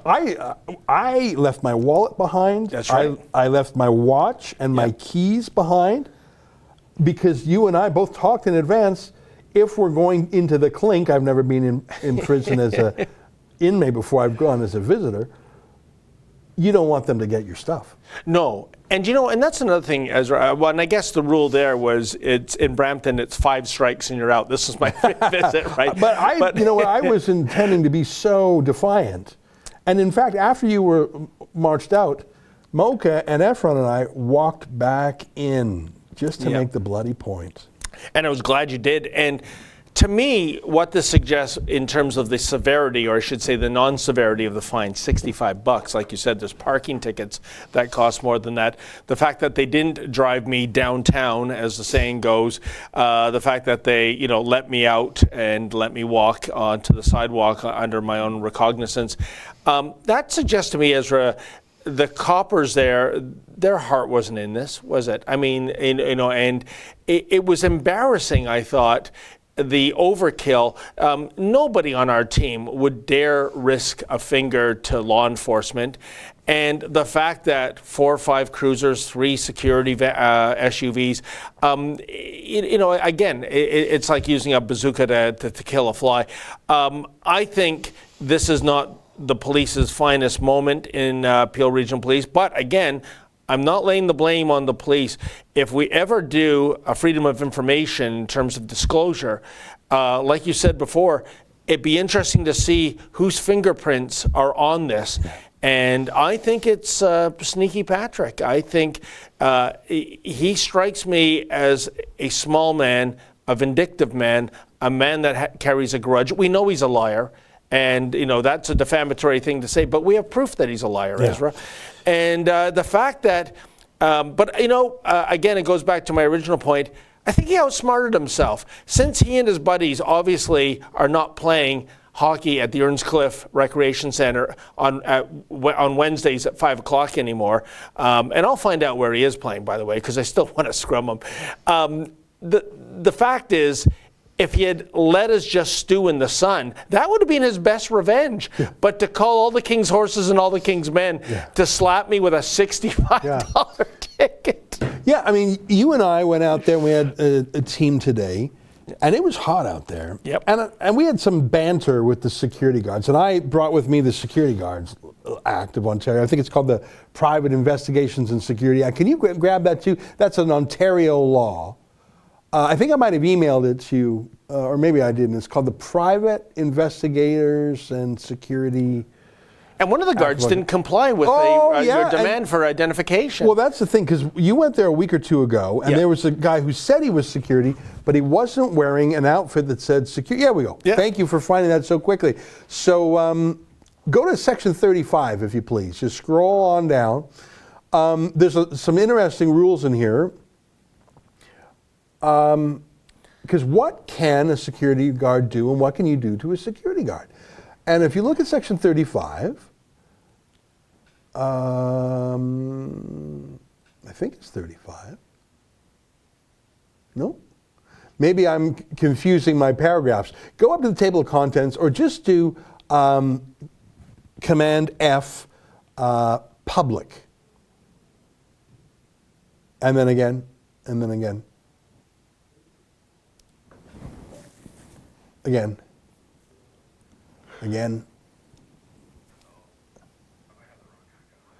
You know, maybe does it go on because let me just tell you from memory, and maybe I've forgotten the number. I have it on my phone. A security guard must do two things if they're working. Yep. A security guard must have, unless they're working undercover in like shoplifting prevention, a security guard has to have on a badge or a name tag something that says security guard. Yep. There's no such thing as an undercover security guard working in an event, though. Section 35(1) of the Private Security and Investigative Services Act, 2005. Section 35, I don't know why I didn't have it online there, maybe it was a different version. Every person who is acting as a security guard or holding himself out as one shall, A, carry his or her license, B, on request, identify himself or herself as a security guard, and C, the word public wasn't what, I was wrong. On request, produce his or her license. Yeah, there you go. Sorry, I was having you search for the wrong word. You see that there, 35(1)C. And he wouldn't produce his license? No, one of them did, but the other one wouldn't. Every person who is acting as a security guard or holding himself out as one shall, on request, produce his or her license. I mean, and so these, and you know what? Why that was important to me? And again, I believe that mall cops have a place in the world. Mm-hmm. Malls. You don't want a trained, fully, you don't want to have a top-level trained RCMP officer doing mall security. Yeah. You want a mall cop doing mall, and if things get bad, they call the real cops. Yeah. And you don't want a cop doing undercover shoplifting work in a store. You want a mall cop doing that. I believe there is a legitimate place in the world for private security. Of course I do. Yeah. But and I think it's probably right to have mall security doing security at an arena. Good idea. Yeah. But for 3-4 squad cars of mall security to be called to tell a journalist to stop, that's wrong. First of all, it's a waste of Brampton taxpayer money. And second of all, sorry, mate, I don't bend the knee to a mall cop on my freedoms. Yeah. So I had this security guard law, and when these two security guards said, get off, I said, mate, show me your license. Right. What? Show me your license. If not, you're not a real security guard. Put them on the back foot. Why the hell should I? And one of them the other week said to you, you're not allowed to do journalism here. Is that in the Mall Cop Act of Ontario? So in other words, Ezra, this was kind of a litmus test. You were just seeing if they knew their own act. It wasn't and even one about did, that. and one did not. It wasn't even about that. It was about me saying, you think you're pushing me off of here and telling me I'm not doing journalism? Yeah. Actually, I have a right called Section 2B of the Charter. Now let's see if you are living within your law. Show me your license. Right. No, I won't. You're breaking the law, mate. Don't go to jail over this, mate. Yeah. I was mad. I say again, I think there's a place for mall cops in the mall. And I tell you, when I look at the continent-wide anti-police effort, the defund police, the demolish the police, disband the police, it makes me angry. Yep. I'm supportive of police. I love the New York Police Department. Yes. But my God, is it hard when the police allow themselves to be politicized like this? I tell you, every time I see it, it burns up my, I have 48 years of loving and supporting and cheering for the police, and I tell you, it gets burned up when I see things like this, David. Yeah, me too. And I think if you're anyone that does care about law enforcement, I mean, a couple of weeks ago, Efren and I went out to Caledonia, and, the situation there, Ezra, is a direct result of governments refusing to govern and law enforcement refusing to carry out the rule of law. And when you do that, what do you get? You get anarchy. You get disrespect of the law. But this is the flip side. This is somebody in a position of power using the police as his private security service. I literally this minute received an email. I'm not going to read the name. It literally came in while you were saying that. Okay. Hello, just want to let you know I appreciate all the hard work you guys are doing at Rebel News, keeping media genuine, keeping Canadians informed on the real news story of the day. I just watched David getting arrested. What has this country come to? As a former security guard employed with, and I'm not going to read the company, I'd like to share with you the requirements of a security guard at any time in uniform, on or off duty. And by the way, we use security guards all the time. We do. Yep. The guard's name or security license number must be visible at all times. Personal choice for safety reasons. Guards do not have to present their license when requested by the public because, believe it or not, a lot of people don't like security guards and would like to cause them harm. The last thing any guard wants to do is have the problem follow them home. Well, actually, so he's saying does not. Well, I think he might be wrong. Oh, okay. But I just read the end of this. Give the guards headaches whenever you can. 80% of them are power trippers. Keep up the outstanding work sincerely, and then his name. He is wrong because we just read the law. They have to show the license. I take his point. Some people are being mean to security. I had no purpose other than to push back at security who were pushing at us. No, 100%. And by the way, I don't disrespect anyone's job. As I've always said, the work might be dirty, but the money's clean. I have respect for everyone's gameful ways of earning a living. But there are bad apples, even in security. I mean, Ezra, last week, one of our stories, what happened to the Jansens in Thunder Bay. Yeah. I don't think that there were 3, 4, 5 security the other day. I wouldn't call any of them bad apples. They were just terrified, frankly. And they had never been asked questions like I asked them. And I kept saying them. And maybe that's why they were terrified. Well, that's the and Amoka said to me, and I said to him, I said, well, David's so friendly.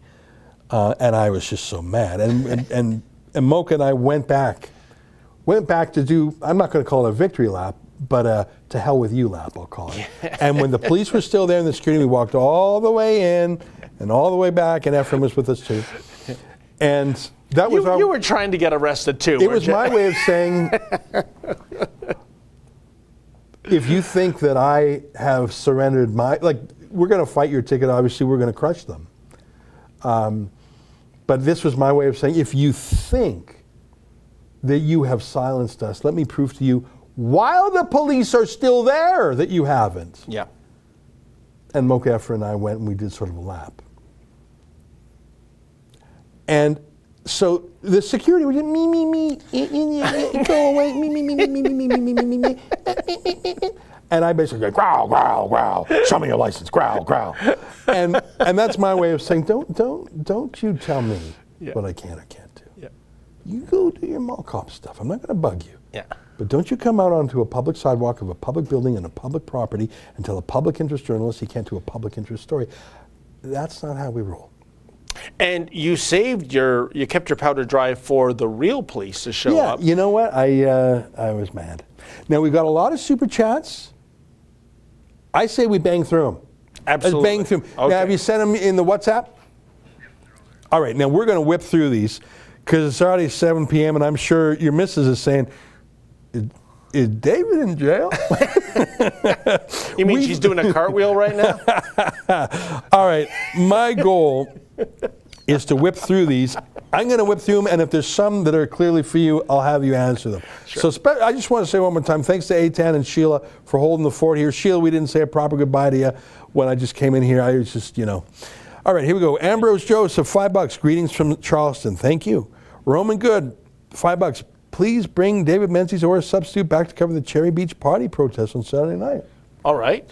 Why not? Jay Wade, $21. No comment, but thank you. Rishi Ramraj, $50. Thank you, Rishi.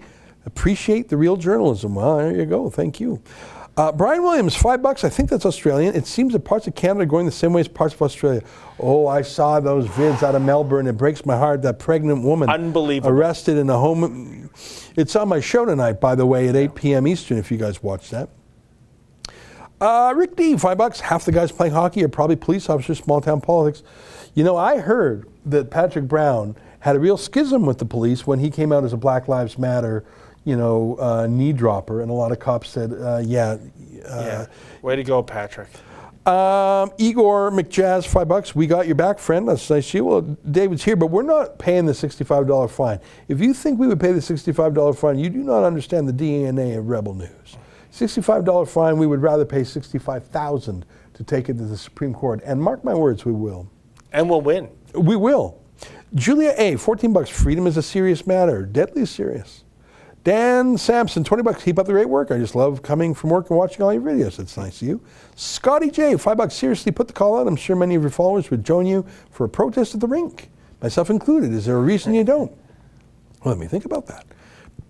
And a few fans did show up. Yeah, there were 2 or 3 guys. One guy brought a telephone. Yeah, I was thinking, who's the other media? No, it was just a guy who. I met 2 friends there tonight. Yeah. MEDW, $5. Patrick will say he showed restraint and sent only 5 cop cars from Android instead of the Southern Ontario SWAT team. Unjust on Trudeau, $2. Soon it will be down goes Brown. Well, I hope so for Brampton's sake. Jolene Stevenson, $5. This story is so important to cover. It's not even, as they say about Nixon, it's not the story, it's the cover-up. Yeah. Now, it was a heck of a story that you broke when you caught Patrick Brown sneaking into the arena. That's a hell of a story. Yeah. But that's not the story anymore. No. The story is the abuse of power, the abuse of office, the partisan orders to a police department. Yeah. I'm calmer now because I've been back here for 2 hours, whatever, an hour. I was very mad at the police officers who were there. But I accept that they were following the commands of some politicized brass. I accept that. Yeah. It still bugged me. Mm. I was gruff. Because it bugged me. Yep. You're a journalist. You don't. And if they do that to you, why could they not do that to any other journalist? Well, and that's why it's so important for us to take this stand, even if it goes all the way to the Supremes. I did swear once today. Where were we? Just Kevin says, swearing not needed, agree the arrest and ticket was completely unacceptable. Police don't seem to have the on-call legal resource to double-check a legal situation. Oh, you are deadly wrong with this, Kevin. They were in constant touch. You don't send 5 police cars without having a boss manage that. 100%. There is no such thing as 5 squad cars immediately dispatched. Yeah. By the way, oh, officer, my car was stolen. Oh, officer, someone robbed my purse. You think you get 5 squad cars that quick? There was a big boss managing the whole thing. Don't think they didn't have all hands on deck. Yep. Hard money, $3 fist bump, thank you. Sandra M, $20. Global government, communist takeover, keep fighting for freedom, united we stand, freedom, freedom, freedom. It's a lot of important words there, Sandra, I agree with them. Herman Nielsen, hey Herman, how you doing? $5 to buy some WD-40 and fix a squeaky door. I guess our door's squeaky. I think that's what he's talking about. Fred J, $25. You guys are inspiration to us all. Here's my contribution on the 65K. Thank you, Fred. David Blower, 50 smackers. David, you the man. Thank you. Thank you very much. Rick Horton, 65. Here's 65 US to fight the globalist pet, Rinky Dink. Keep the faith, Menzoid. That's pretty friendly. And real money, too. Yeah, 65 US, that's almost $200 Canadian. Shelby ZD, $20. Thank you. Jumanji 69, $5. Thank you for all your bravery. Well, David was the one who was in the cop car. All I did was sort of grumble. Wayne Hitchcock, 350 NT. I wonder what currency that is. What is that currency? NT. Anybody know? New Taiwan dollar. Oh. Well, thank you very much. We love Taiwan around here. Indeed. That's great. Thank you for that. Richard Hunt, $20. Thanks. Agnes K, $20. Thanks. Scott Lip, $5. Thanks. Jose Martins, 100 Danish kroner. I'm pretty sure what that stands for. Please, Ezra, stop saying the police are the good guys. Unfortunately, are not. They are doing the bad job for the corrupt politicians. Well, in Australia, I was flabbergasted. Yeah. Do we have that video? The Melbourne cops with the search warrant on the preggers. I cannot. The cops today, you made the case and I made the case. They did the gentlest thing possible. Yeah. Gave you the smallest fine possible. And you said they were pleasant enough in the car, even though they didn't put on the air conditioning. And I accept what you said. I'm still mad at them. But this video out of Melbourne, Yeah. If you are a police officer and you go along with this, I'm sorry, you are no longer a police officer. I don't know, for folks who haven't seen it, take a look at this. Yeah, you can show me your search warrant before you go through my house. You're the occupied or tenant? Yeah, I own this house. There it is. Search warrant. Search warrant for what? Now, what I will explain to you is if you want to listen, you got your phone going? Yeah, I do, yeah. Right. Now, you're under arrest in relation to incitement. Incitement? Yeah. Now, you're not obliged to say or do anything, but anything you say or do may be given evidence. Excuse me, incitement for what? What on earth? Excuse me, what on earth? So just put your phone down. Can you, like, In relation record this? I'm in my pyjamas. What's I have this? an ultrasound in an hour. because Yeah, I'm she's pregnant, so Well, take it easy. What's this about? But I have an ultrasound Just let me in finish. an hour. Let me finish and I'll explain. It's in relation to a Facebook post, in relation to a lockdown protest you put on for Saturday. Yeah, and I wasn't breaking any laws by doing You that. are actually. You are breaking the law. That's why I'm arresting you in relation to In incitement. front How of can my you children, arrest her? In That's- front of my 2 children. Can't you just say to her, take the post down? Like, come I'm on. happy to delete the post. This is That's ridiculous. right. Yeah. But I have to give you these caution rights. You understand? Yeah, that's You're fine. not- Like, I'm you're happy not to obliged delete the say post. This is anything. ridiculous. Like, Anything I you this is say in front of do my. That's may be fine. giving evidence. You understand that? Yeah, that's fine. But my 2 kids are here. I have an ultrasound in an hour. Like, I'm happy to Let me delete finish. the post. You also have the right to communicate with or to communicate with a legal practitioner. You understand those rights? Yeah, this is ridiculous. Yeah, this is a bit unfair. Come on, mate. No, What about she just doesn't do the event? Like, it's not like she's done it. Well, She made a you've already post. committed the offence. So I'm not going to. So that's an offence. Now, the search warrant entitles us, and we're required to seize any computers, any mobile devices you have. Yeah. Can I just get your badge there, mate? It's all there. Now, you know, Ezra, I can hear howls from some members of the audience going, well, why would you go to bat for this woman? She's obviously a human trafficker. She's a cocaine dealer. She's a child pornographer. No, no, and no. This was just somebody that was organizing a protest. Yeah, against the lockdown. It was just a Facebook post saying, come to our lockdown protest. And actually the Facebook ad, which I saw myself, says we'll wear masks, we're social distance, to be compliant. They come into her home, search warrant. She's preggers, has to go to ultrasound, arrest her in front of her family. For what? Incitement. I know what the word incitement means. Typically incitement to violence. It's like you've sparked a riot. No, she's saying incitement to do what? To disagree with the lockdown. Yeah. If you participate in that, I'm sorry, you no longer get to call yourself a police officer, because that's not police work. Yeah, that is despicable. And what is it with Australia? Because it was just a few weeks ago, wasn't it, Ezra, that young woman was taken down by 3 cops? Oh, well, it's never in the Australian state of Victoria, southeast part of the country with Melbourne, the main city. It is Soviet style. Yeah. And where's the opposition to it? Let me whip through some more of these super chats. Bush Ape 2019, 100 smackers. Nice. A couple bucks for these rebels here for a cold beer, and the rest is to fight this injustice going on here. Thank you.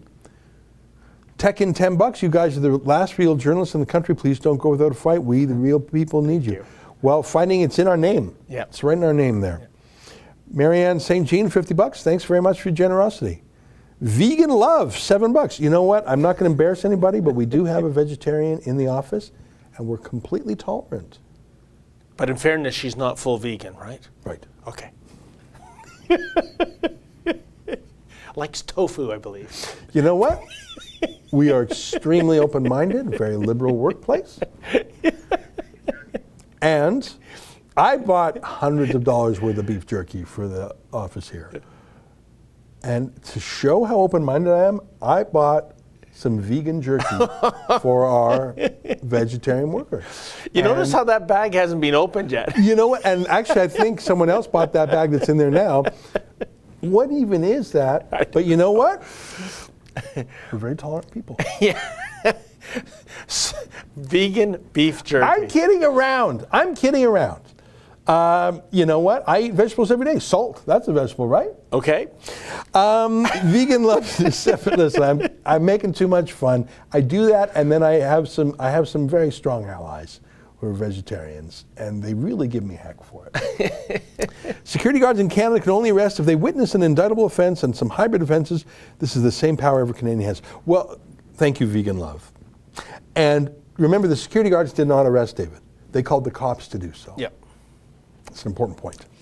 And by the way, I should note on our previous reports, folks, if you haven't seen them, one of the reasons we were attracted to Brampton is that this Paladin security service, which, and I'd love to see what their billings are, it must be into the 7 figures. They've actually been hired by Brampton, especially when the city was in stage 1 and stage 2, to operate as paid professional snitches. In other words, they would go to a park, wait for a kid to use some playground equipment. They don't have the power to even issue one of those Wuhan virus $880 bylaw infractions. So they call bylaw, and the real bylaw come and they, issue that ticket. So, like I said, paid professional snitches. Yeah. Don't get me started. I should show you some of my playground liberation videos. Oh, I love those. I don't think I showed you the one of them.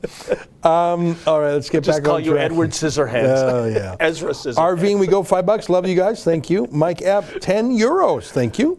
I think the police risk illegal civil backlash when they take illegal civil actions. What would happen if they force vaccines or force themselves into your home?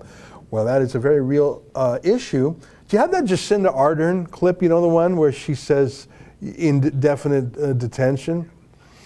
You say, it never happened here. Well, I just showed you a video from Melbourne, which is culturally, historically, temperamentally similar to Canada. I think Canada and Australia in many ways are similar. Yes. And to see that kind of home invasion search warrant for a Facebook post, if that can happen there, don't tell me it can't happen here. It's reminiscent of the Tom Cruise movie, Minority Report, the Future Crimes Unit. Well, get a load of this. The question was about forced vaccines. Here's Jacinda Ardern, the ghoulish Prime Minister of New Zealand, locked down the whole country because there were 4 cases, used to be the youth president of the Socialist International, absolute maniac. Listen to her talking about never letting people go unless they agree to be jabbed. Take a look. I wanted to, I've got a number of questions about people refuse, what do we do if someone refuses to be tested? Well, they can't now. If someone refuses in our facilities to be tested, they have to keep staying. So they won't be able to leave after 14 days. They have to stay on for another 14 days. So it's a pretty good incentive. You either get your tests done and make sure you're cleared, or we will keep you in a facility longer. So I think... Look at that smile there. So you'll never get out. We'll keep you in there for 14 days, for 14 days, for 14 days. We'll keep you in there. You have the choice not to be tested, but you'll never get out. And she just, look at that ghoulish Skeletor grin. That's what I was thinking. Oh my God. Big sister is watching you. What a tyrant.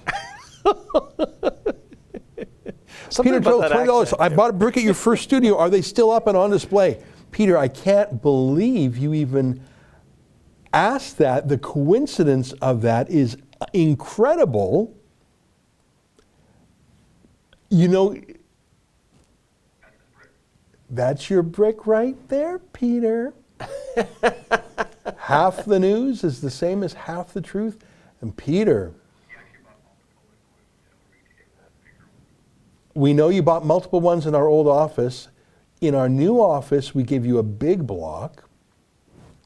You will note it, maybe you won't notice, maybe you don't notice, but we have ported the names from our old office to our new office and have put them up. And it's so, yeah, there's the new wall. Hundreds and hundreds of names on it. And I can't believe the coincidence that you would ask this, because we were going to do a big video. In fact, I was supposed to do it sort of today, but then we got a little distracted, about the bricks. You're the first person to ask about the bricks in a long time. And the answer is yes, there's the picture of your brick, Peter. But have we got brick news for you? And I don't want to let the cat out of the bag, but we're putting up more bricks. I just let the news out. Vegan Love again, $7. Police are in the wrong if they understand they are carrying out orders based on the mayor being annoyed rather than enforcing the law of the land. Yes, and that's what I said to them. Yep. They didn't have much time to listen to me. Peter Mannion MP, $25. Mr. Menzoid's resilience is an inspiration to us all. Well, not just your resilience, but the fact that you keep an even keel. Oh man, you put me in the back of the police car, I would just be inventing swears. Oh, I would be making swear limericks and then swear ballads. Oh my! I'd pay $1 to see that. Oh boy. Then I'd get tased. Albo, $2.79, thank you. Me, you, $2.79, thank you. We need to stage a peaceful protest. What? That's sort of what we're doing in our own way. Me, see, $2. Thank goodness for Rebel. Glad David's okay. Yeah, me too. I thought, I don't know why, it was a form of vanity on my part that I thought I was going to jail.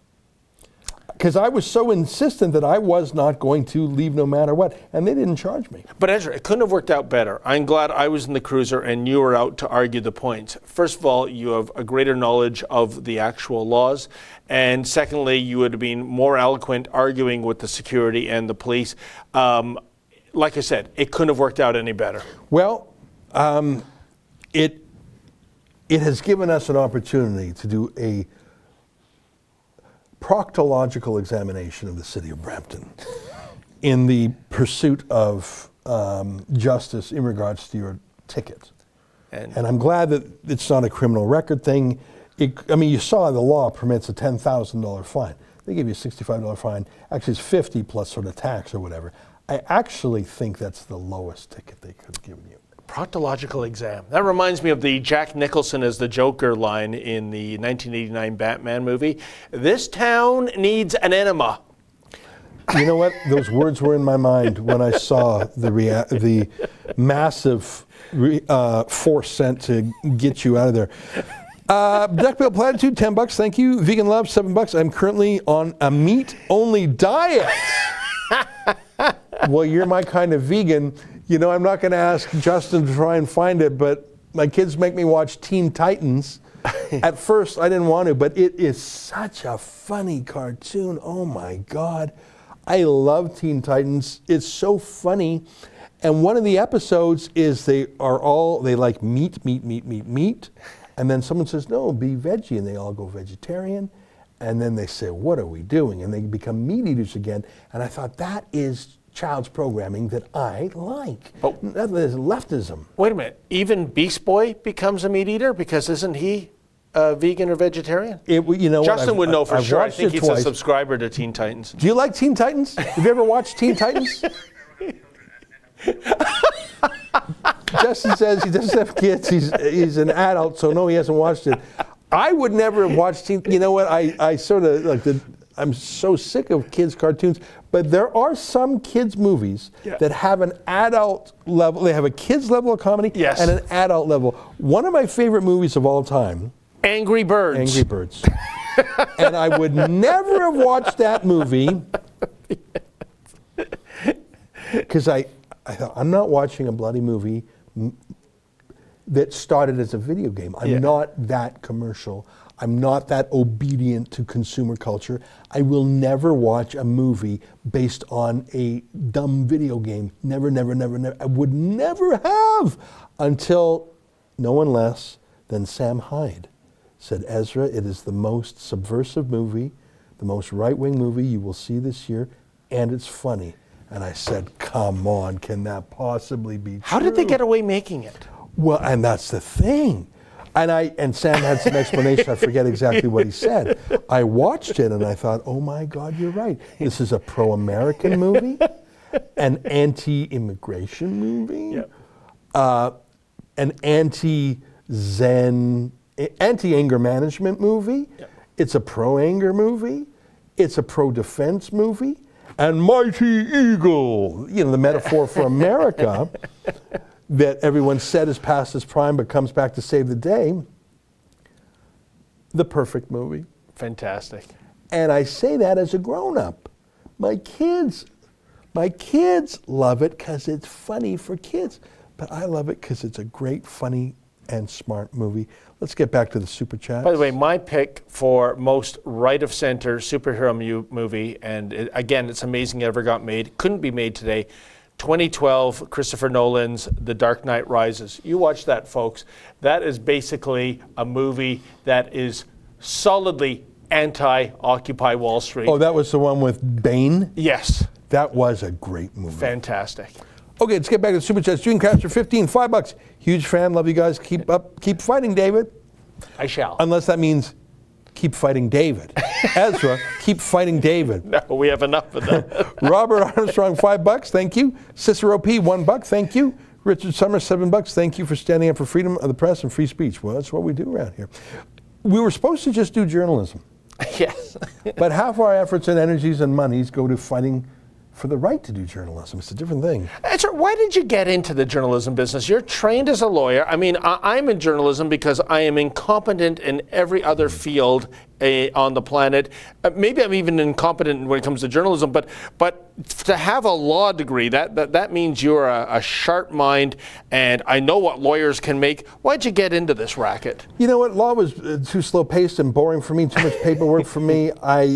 Maybe I was doing the wrong kind of law. There are some lawyers who have a very exciting and interesting practice. I was not one of them. Okay. I like politics. I ran away to Ottawa to work for Preston Manning in the Early Reform Party. I ran for office, got into all sorts of shenanigans. And I like opinion journalism. Now we do reporting also, and we do activism.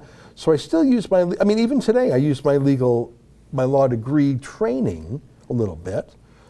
I think even what a law degree did for me is it gave me the confidence to know when someone is BSing. When a security guard says, you're not allowed to do journalism here, going to law school, even though I haven't practiced law in more than a decade, I have enough knowledge of the law that I know that's BS. You're just a mall cop. No disrespect, malls need cops, but I know you're faking it. I know you don't have the authority to tell me I can't do journalism. And maybe I'm actually going to read the law governing your profession and make you show me your license, put you on the back foot, and get you to stop bullying my people. And Mocha said when we went back, we went back in as a tour de force, and I said, I said, look at David, he was so amiable. I was spitting bullets. And Mocha said, well, maybe that's why they didn't push us this time, and the security guards didn't try a thing that time. Oh, interesting. I was growling like a bulldog. Or was that just I don't know. Let's go through these here. Kez the Miner, £1. Thank you, mate. VM Parliament, $5. Horrific that this is the state of affairs in Canada, where you can't do journalism without a lawyer, constantly disappointed by the erosion of rights. It's insane. Yeah.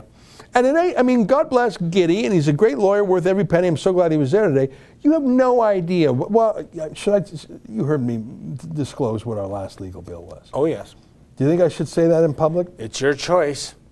$77,000 is what we paid in legals in A10. Is that a month or two? Who knows? It just never stops. $77,000. I think that was for 2 months legals, and it was 55 before that. So that gives an exact average of 66 grand a month.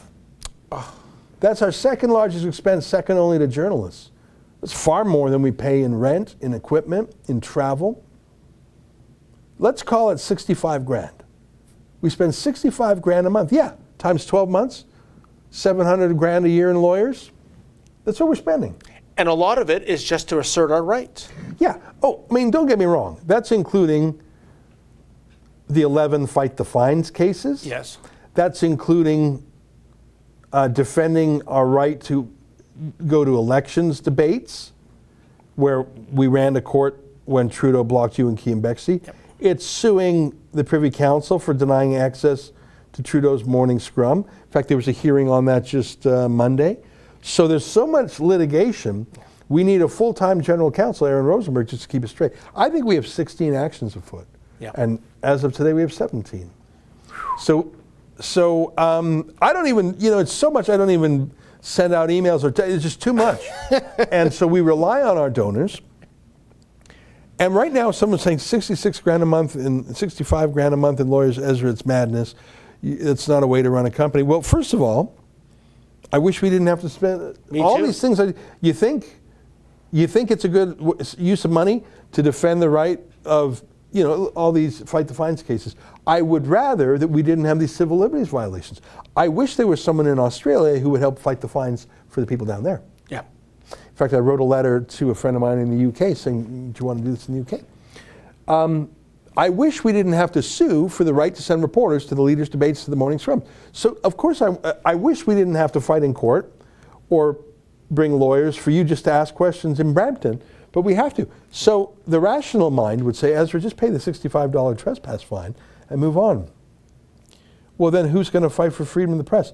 Not all the official groups, not the Canadian Civil Liberties Association, PEN Canada, the Canadian Journalists for Free Expression, Committee, Reporters Without Borders, Committee to Protect Journalists. I've just named 5 pro-free speech, pro-free press NGOs.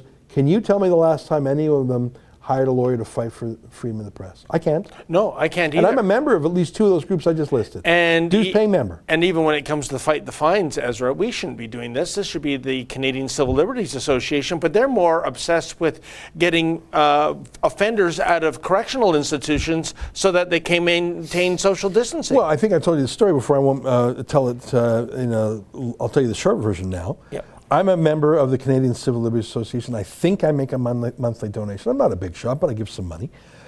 Enough that they had a fundraiser call me up on my phone privately. Yes, I remember this. And they said, oh, Black Lives Matter, Black Lives Matter, we've got to fight for Black Lives Matter, blah, blah, blah, blah. I said, you know what, I agree with you. I said to them, I think I told you this before, there's a bunch of black barbers in Little Jamaica on Eglinton West. I live nearby there. I know those guys, not personally. I said on the phone, I will donate $5,000, me and my big mouth. I said, I'll donate $5,000 right now if you go to court for these black barbershops to have the right to open. Yep. I said that on the, you imagine you're some phone call fundraiser, maybe you're working on 20% commission or whatever, I don't know how they do it. And you're calling up a guy saying, oh, he's giving us $100, let's see if we can get another 100, and he offers you $5 grand. Oh, I never heard back from them. I said, you're obsessed with race. I'm not, but fine, I'll play your game. I believe Black Lives Matter. Let's get those black barbers back in business. And they didn't take my money. And $5,000. And Ezra, I don't understand that because the case has merit. What happened? I mean, and when you mentioned these black barbershops in Little Jamaica, these are more than barbershops. These are like social hubs. They're like, clubs. Yeah. They're the heart and soul of Little Jamaica. And the case has merit. They've been slaughtered by a decade of construction of the Eglinton LRT line. It is indeed black people servicing other black people, mostly. So why wouldn't they take that money and go to bat for these guys? You know what? When I said $5,000, I instantly said, Ezra, why did you say that? Like I immediately almost regret it because I thought, what did I just do? Oh no. Because that's a lot of money. But how could they lose taking a case like that? They didn't take the money because they did not, when they say Black Lives Matter, they didn't actually mean actual black people whose lives mattered. Yeah. They meant shorthand for let's disparage the cops. Yeah. I said, no, I live not far from Little Jamaica. Yeah. I love driving through there. And, not so much the last little while, but was there a festival? No, that's just so lively. Yep. It's a lively place, life. Right. Life. And it's smothered by the lockdown. And they called me up, black. I said, yeah, me too. Go sue for these guys. I'll give you $5,000. Whoa, no, we're just using it. There's nothing whiter than the Canadian Civil Liberties Association. It's whiter than the Klan. I think the Klan has more racial diversity than the Canadian Civil Liberties Association. They're so white, they're pink. And Michael Bryant, their boss, okay, you want to be Black Lives Matter? Put up or shut up. I'm in for $5,000. Go sue for these black barbers. No, sorry. No. And It's just a not- safety tip, never ride your bicycle near Michael Bryant's sob. Oh, I've made worse jokes than that, I won't lie. Let me catch up here. Ralph Veldhuis, $5, thank you, to help that hardened criminal David. Yeah, this guy, you know what? Tommy Robinson, jail. Anna Slatz, jail. Laura Loomer, jail. Oh, yeah, Laura Loomer. David Menzies, they didn't actually take him to jail. They put him in the back of a cop car. That's a $65 fine. That's how badass you are, David. That's right. I'm going to get a copy of that ticket and get a tattoo on my bicep. Canadian badass. There's this $6 million man. There's people out there with $1 million bounties. There's the $20 million bounty for Osama bin Laden there was, or whatever. What's David worth? Hey, bounty, where's Dog Bounty Hunter? I got a big prize for you. Fuck life. There we go. I bet that's from Mocha's Instagram again. All right, I'm Dog Bounty. All right, it's Dog Bounty Hunter. I'm up here in Canada to do a special mission. I hear there's a bad dude named David Menzies. So what's the bounty? Well, it's 65. $65,000, that's great. No. 65. 6,500, that's not. No, just $65 Canadian. Ooh. That's what, that's like those bachelor auctions where there's no bids. So you gotta say, here's $10. Can you please just bid? You get at the bachelor auction. If no one bids for you, Oh gosh. David goes for 65 at the bachelor's auction. Canadian, 65 Canadian. And you overpaid by $64.99. Oh boy. Yeah. Finally, I get a thumbs up from Mr. Producer. Oh man. Copa de Sao, 22 Norwegian kroner. Hitler would have loved the world today. Scary. You know what? I've never seen liberties unravel so quickly. Yeah. Dan's the Great, $7. No one cared who I was till I took off my mask. Bane. It's a very good movie. Jose Martins, 100 Danish kroner, thank you. Mike Epp, another 10 euros. I feel that even if I ask honest questions that the police may take offense, it shows me that education is in dire straits. If in school I cannot ask an honest question, my goodness, well, Mike, these are dangerous days. And as Giddy Mammon, our lawyer, said to me privately and then publicly on camera, a lot of lawyers won't even take a case with the rebel because, they're not woke. What happened to giving everyone you know what? All the doctors, it's not just lawyers, doctors. Yeah. Calvinda Kaur has been taken to College of Physicians and Surgeons because she dares to have the opinion based on her expertise that hydroxychloroquine is a good idea to take for the COVID virus. But since Donald Trump said the same thing, she's being investigated by her own College of Physicians. So it's the professions, it's the cowardly lawyers, the cowardly doctors, the cowardly politicians, the cowardly media. It feels awful lonely fighting for civil liberties. The Cowardly Civil Liberties Group. Imagine turning down a $5,000 donation. Yeah, I'm still reeling over that. And Ezra, when we've had nurses and doctors come forward to call it like it is, what do we have to do? blur their image, distort their voice, because it's cancel culture if you don't get in line. Yeah. Jonathan Mendel, $20. Here's another round on me, boys. Keep fighting the good fight. Well, thank you very much, Jonathan. Thank you. Richard Summers, $14. To ensure justice, everyone who's arrested should be offered a lawyer if they cannot afford one. We are living in a country in which you only have the rights that you can afford. Well, I mean, we, of course, have so many lawyers.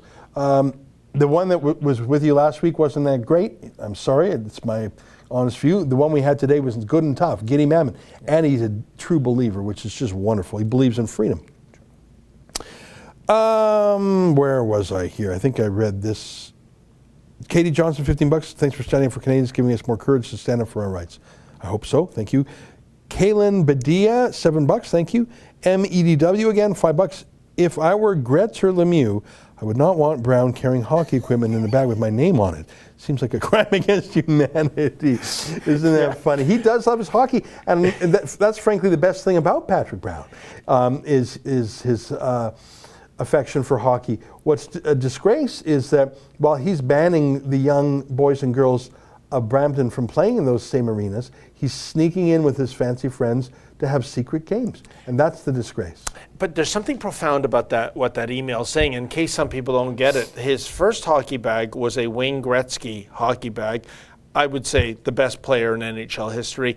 Once he did that lie where, I get so many hockey bags, that's obviously somebody else's bag that I gave to, even though it has my name and number on it. The next time we saw him, he's walking in with a Mario Lemieux Pittsburgh Penguins bag, arguably the second best hockey player in the world. This is a failed politician beer leaguer, and he's walking around with that kind of merch. What does that say, Ezra? Yeah. Well, I think he has delusions of grandeur. He thought he could be premier. Yeah. He probably still thinks that, or maybe he thinks he can be prime minister one day. I think that he is mismanaging not only the city of Brampton, but he's abusing the city of Brampton. And there's a difference. Anyone can be incompetent, but there's a malice and an immorality. Yeah. And even today, dispatching 5 police cars, clearly the actual police didn't want to do it. Yeah. 5 police vehicles being sent to arrest you. That's not incompetence or mismanagement, that's abuse and malice, and that's a far worse thing. Last super chat, Rick Henwood, $20. Hey, Ezra, a longtime fan. Check out restorecsa.com. Canadian law is privately owned. Judge Manson's law. I did a couple stories on this, you might recall, a couple years ago about the CSA. Bit of a technical issue, but you're right. I know that website. I've been there before. Ian Tuck, $5. I've heard it's brown. You should flush it down. Well, I'm not going to repeat that because that's very, very mean. All right, well, it's 7:49, and I think we've aired a lot of questions here, and we've had a lot of support. And David, I think you should take great encouragement from the fact that so many thousands of people were very alarmed and upset when you were arrested and put in the back of a cop car, and we thought you were going to be sent to jail. So we sent an email saying, I sort of radioed or phoned back here in A10, pumped out that email, like I had roughed out an email in advance just in case. And so we miscommunicated in an email. We said you were in the cop car off to jail. But in fact, they just kept you in the cop car till later. And we didn't correct that till later. But other than that, we got our facts straight in that fog of war. And it was an honest mistake, Ezra. I mean, where else do you think you're going to go in the back of a cop car to the ice capades? I mean, but my point of mentioning that is people like you so much and were concerned so much that not only did thousands of people watch the live stream today, but people have chipped into our legal defense fund, not only for the $65, but for the $65,000. And I'm just saying $65,000. It will cost tens of thousands of dollars to appeal it. Because why would you appeal something all the way to the Supreme Court? How does that even make sense? Because we need to strengthen the law here. Yeah. We need for not just the provincial court, but maybe the Ontario Court of Appeal, and if necessary, the Supreme Court of Canada, to say with perfect clarity, so that no jumped-up mayor and no politicized police force can ever again say, well, they issued a trespass notice, so I have to do it. No. We need the Ontario Court of Appeal or the Supreme Court of Canada to say in black and white, you may not eject a journalist from public property just because some political hack says so. Yeah. If they're violating the noise bylaw, violating, like we went through the Parklands bylaw. Yeah, but we weren't doing that. You and I and Giddy and our cameraman were standing on a sidewalk and there was no one around. Yeah. I don't know if you missed it. You probably did because I think you were in the cop car at the time. One of the cops said, oh, we just got a call. There's a lady with kids and they're really upset by this big scene outside. You guys, shame on you. Really? I don't think they're scared of, friendly David or Tubby Ezra. I think they're scared of the 5 police cars outside and thinking, what on earth is going around? Did we find the cemetery shooter they were looking for since Monday? Imagine the cop with his 5-car caravan saying, you guys are scaring people. No, we're not scaring people, mate. That's you and your SWAT team here. Can you guys just go? I don't know why I'm doing that voice. I don't even know who that. It's like a Simpsons. I don't even know who that voice is. It's too bad I was in that cop car. I would have loved to interview a wild Karen in Brampton. I was mad. Well, Ezra, I just want to say 2 things. First of all, to all the people watching the live stream, making those kind comments and contributing those very generous donations, I want to thank you from the bottom of my heart. It is very humbling, and I really, really appreciate it. And I want to thank you, Ezra. You're a boss. You stand behind all your journalists here, all the cameramen here. The easy thing would be to cut and run, to reduce costs, but I guess fighting for freedom, which is your bailiwick, there is a cost to it, and if we're not going to do it, who is? That's right. I think that's one of the things that people like about us. We report the news, check. We give our political commentary, our opinions, check. But every once in a while, we do something about the world. And there's a Jewish phrase, tikkun olam, which literally means building the world or repairing the world. And there's a saying, a Jewish proverb, it's not up to you to save the world, but neither are you free to do nothing. And it's not up to Rebel News to save the world. The world is too big and we are too small. And as our friend Jordan Peterson, a slightly less authoritative source than, let's say, the Bible, as Jordan Peterson would say, you want to save the world, start with yourself. Yeah. Clean up your room. I should clean up my office. Make your bed. That's right. But do we not have a duty to do something? And every once in a while, the something is a fit for us. Yeah. Fighting for freedom of the press in Brampton, Ontario, that's a fit for us. Fighting for freedom of the press with the Elections Commission, that's a fit for us. So we cannot save the world, but we will do our share. And I think that our viewers like it. And the moment they don't is the moment we stop, because that's where the money comes from. Yeah. I told you we're spending more than 60 grand. I think it was 55 grand and then 77 grand the last 2 monthly payments to we got lawyers in like 4 provinces. If our viewers don't believe in our legal cases, we're going to be out of money pretty quick. Yep. So as long as our viewers support what we're doing, we're going to keep doing it. And it's completely voluntary, unlike the CBC, the newspapers, the magazines, Maclean's, in which they just take a direct deduction right off your paycheck, folks, whether you like it or hate it.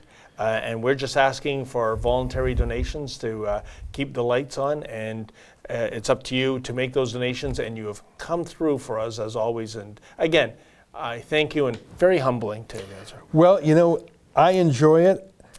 And you pointed out that it's not just our on-air personalities, it's our behind-the-scenes people, including our cameramen who come out with us and who are sometimes punished for that by, we saw the Antifa types try and punch Efren at Toronto City Hall. We had, I think it was Mocha and another cameraman. I can't remember who was pushed last time. So our cameramen, they're believers too. If you weren't a believer in freedom, you wouldn't do well here because it's too stressful. Yeah.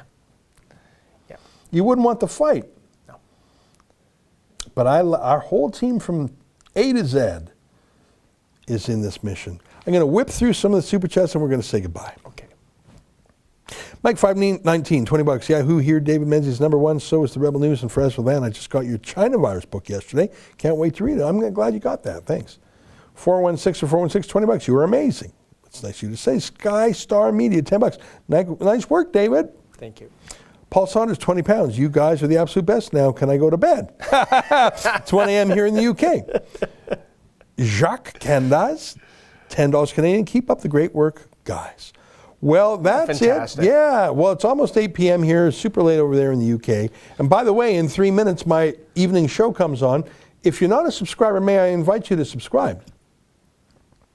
Go to rebelnews.com and click subscribe. It's $8 a month.